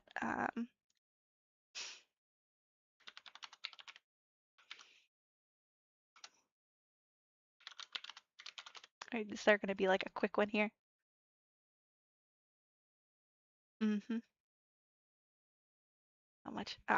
Let's just do a quick. All right, let's talk about our 2 movies minutes this week. We of have on cinema Jupiter at the cinema. Ascending, directed by Andy Wachowski. Lana Wachowski. Again, the same name. There's a mistake here. It should be Andy Wachowski and Lana, some other name that they got wrong here. This is that stars comedy, by another the way. name If it's that I not don't get. clear, Mila Kunis. it's comedy. Sean Bean? Sean Penn. Yeah, Sean Penn. Or no, wait, Sean Bean. Yeah, I don't know sorry. what Sean Bean 'Cause is. I thought you were mispronouncing Penn, but In it's this- Bean. No, I'm not going to mispronounce Penn. This is a B, not a P. Well, you mispronounced Sean, so. I think it's supposed to be Sean Bean. Well, no, it's Sean. Let me see it. Well, if it was Sean, it'd be Just let me see what it S-H-A-W-N. is. Yeah, that's Sean. Sean Bean. It's not Sean Penn. And the woman Channing Tatum. In the future, a young, destitute human woman gets targeted for assassination by the Queen of the Universe. I know there was a Queen of the Universe. And begins her destiny to finish the Queen's reign. This is an exciting, fascinating superhero sci-fi movie directed by whatever the real director's name And is. it's a great movie. It's not at all realistic. These aren't things that happen normally in your day-to-day life, but sometimes it's good to escape. That's why we go to the movies and sort of live in a fantasy world for a few minutes. And Mila Kunis provides the eye candy, and there's plenty of CGI, and this is just a fun popcorn movie. I'd give it 5 bags. I love this movie. I give it 3 bags of popcorn. 3 bags is not very many for this movie. Yeah, but it's not Oscar. It's not an Oscar contender, so I deduct Well, 2 that's bags. from- Oscar's fault because this movie's as good as any. Listen, I love this movie. Don't get me wrong. I recommend everybody go see it, but I'm only going to give it 3 bags of popcorn and 2 sodas.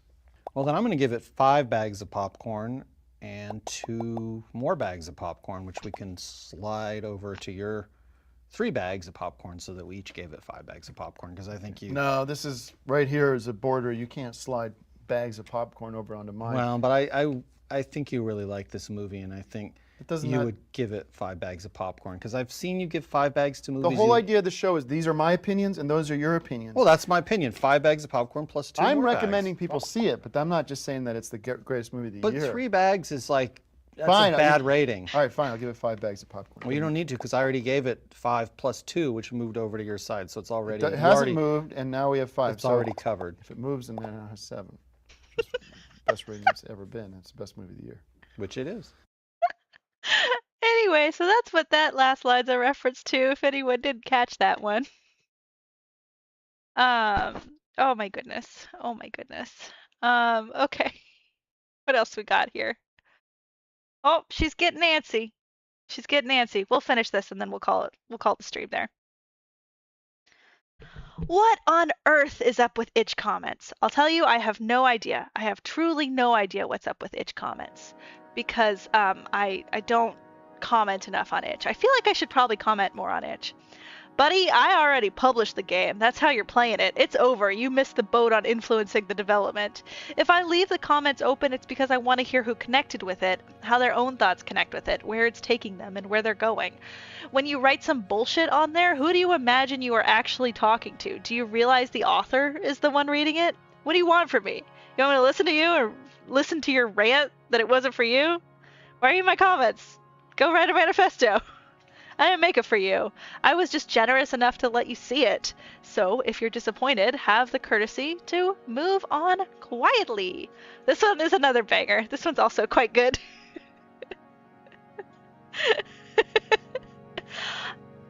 I think that's part of the joy of the bit, Marcel, for me at least.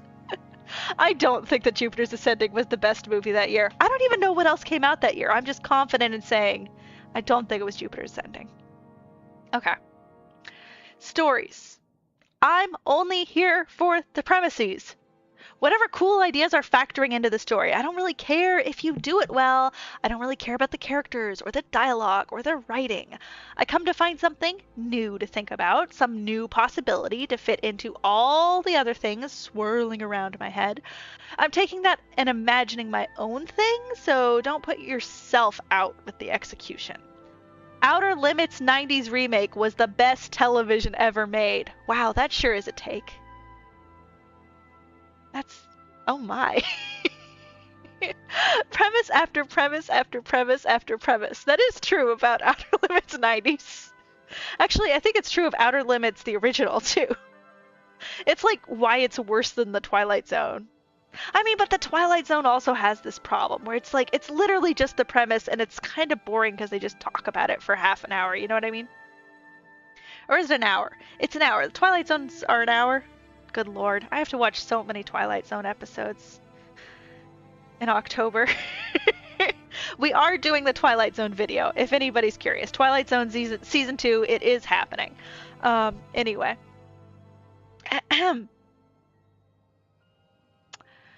Zero execution. And to top it all off, you're guaranteed a cruel twist and an incoherent, moralizing narration. This kind of makes me want to watch the Outer Limits 90s remake. So I don't care if the characters are one-dimensional, if the resolution of the third act isn't earned by the events of the second, if the last episode never comes. Just give me the pieces and set my imagination to work. Puzzles. I love puzzle hunts. I love collaborating to make sense of the totally cryptic, the wild leaps of logic and sheer determination required to understand what the pieces are. I wouldn't stand 5 minutes alone, but collaborating, knowing there'll be somebody to tag in when I get stuck, that brings out the best in me. You know, maybe I should try a puzzle hunt. I don't like TTRPGs, but maybe a puzzle. 'Cause like there's no second layer of fiction I need to stress about, and we're just like, we just have like a task we need to do together. That actually sounds appealing to me. Maybe I should get into puzzle hunts. Despite looking like total bullshit with completely arbitrary logic, I came to enjoy Cryptic Crossword by watching the minute Cryptic guy patiently explaining she's skittering. I don't know if you can hear the skittering, but it's almost time. It's almost time. Yes, she's skittering. Patiently explaining every single one as if it was the first you ever saw. With enough exposure to various conventions at play, I can finally appreciate the joy of looking past the literal meaning of some weird sentence to try to imagine it as coded instructions. More wild leaps of logic and sheer determination.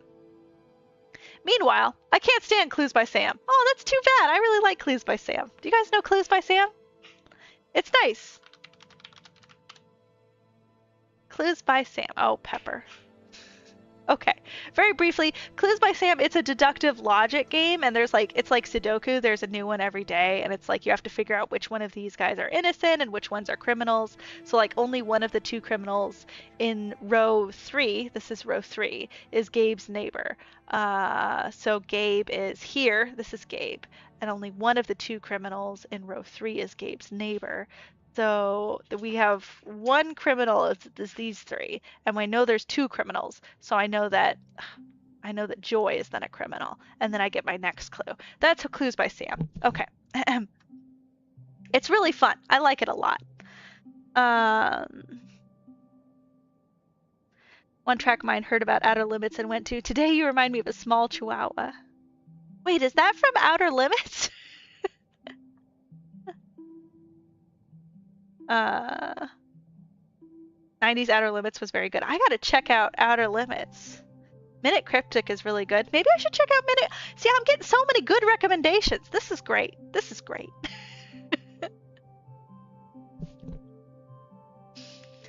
Did you hear the news? Or Preservation. Wait, did I finish this one? Oh, I Can't Stand Clues by Sam. For me, it's just the rote application of logic dogged by just one too many things to try it and remember. Leave that shit to the computers. That is fair. That is fair. It's like the crossword, and it gets more complicated by like Sunday, and like by Friday. So today, I'm like, oh my god, I'm so tired. Okay. Preservation. Did you hear the news? Some tech worker from co-host just found a new piece of shit CD-ROM. I love this writing style. This writing style really appeals to me.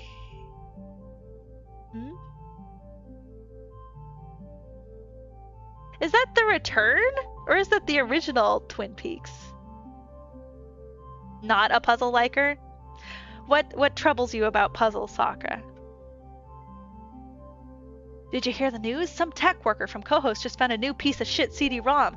They dumped the whole thing online. Archaeology in action. Just downloaded the entire library of the Game Boy Advance. Replaying Metroid Fusion again. You can now read every gaming mag ever made. You should see what they were saying about Tomb Raider. I just added your manifesto to the Moby Games database. I'm doing my part. Video game history is perfectly preserved in the original packaging. This is so important. This is huge. My next project is to make the first video game that is also art. I believe I am the first person to attempt this. That's really funny. I am delighted by that.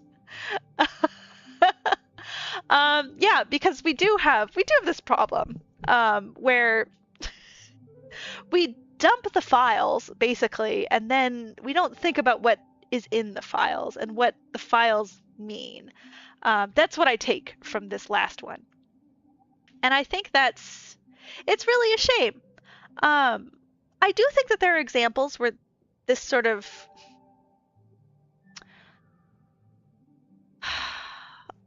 archiving or sort of historical research is happening in a meaningful way. And I don't know, this is because of like where I spend most of my time on the internet, but I think it's happening on YouTube. Like there are some really strong retrospective channels that are recontextualizing the work in like a modern context, or saying like, wow, it's surprisingly mechanically deep. This Real Housewives game. If you don't want to know what I'm talking about, let me plug my boy here. Let's see. It's Alien Bob had this Real Housewives game, and it's basically a breakdown of the game. It sort of summarizes it. Okay, we do not need the ad, but let's just post that here in the thingamabob.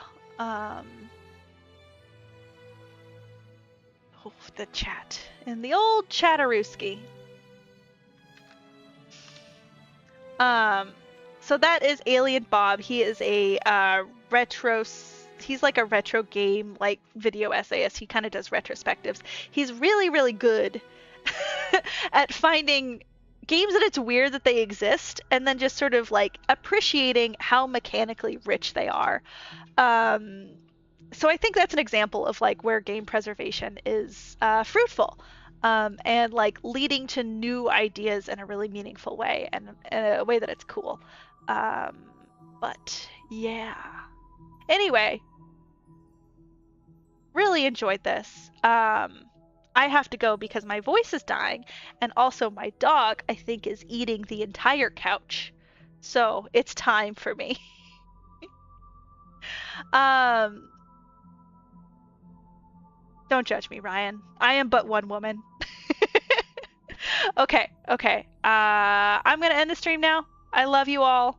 And I hope that you all have a fruitful day. And let's all come back here in 4 years and write our own manifesto. Oh, did I mention that this only happens every 4 years?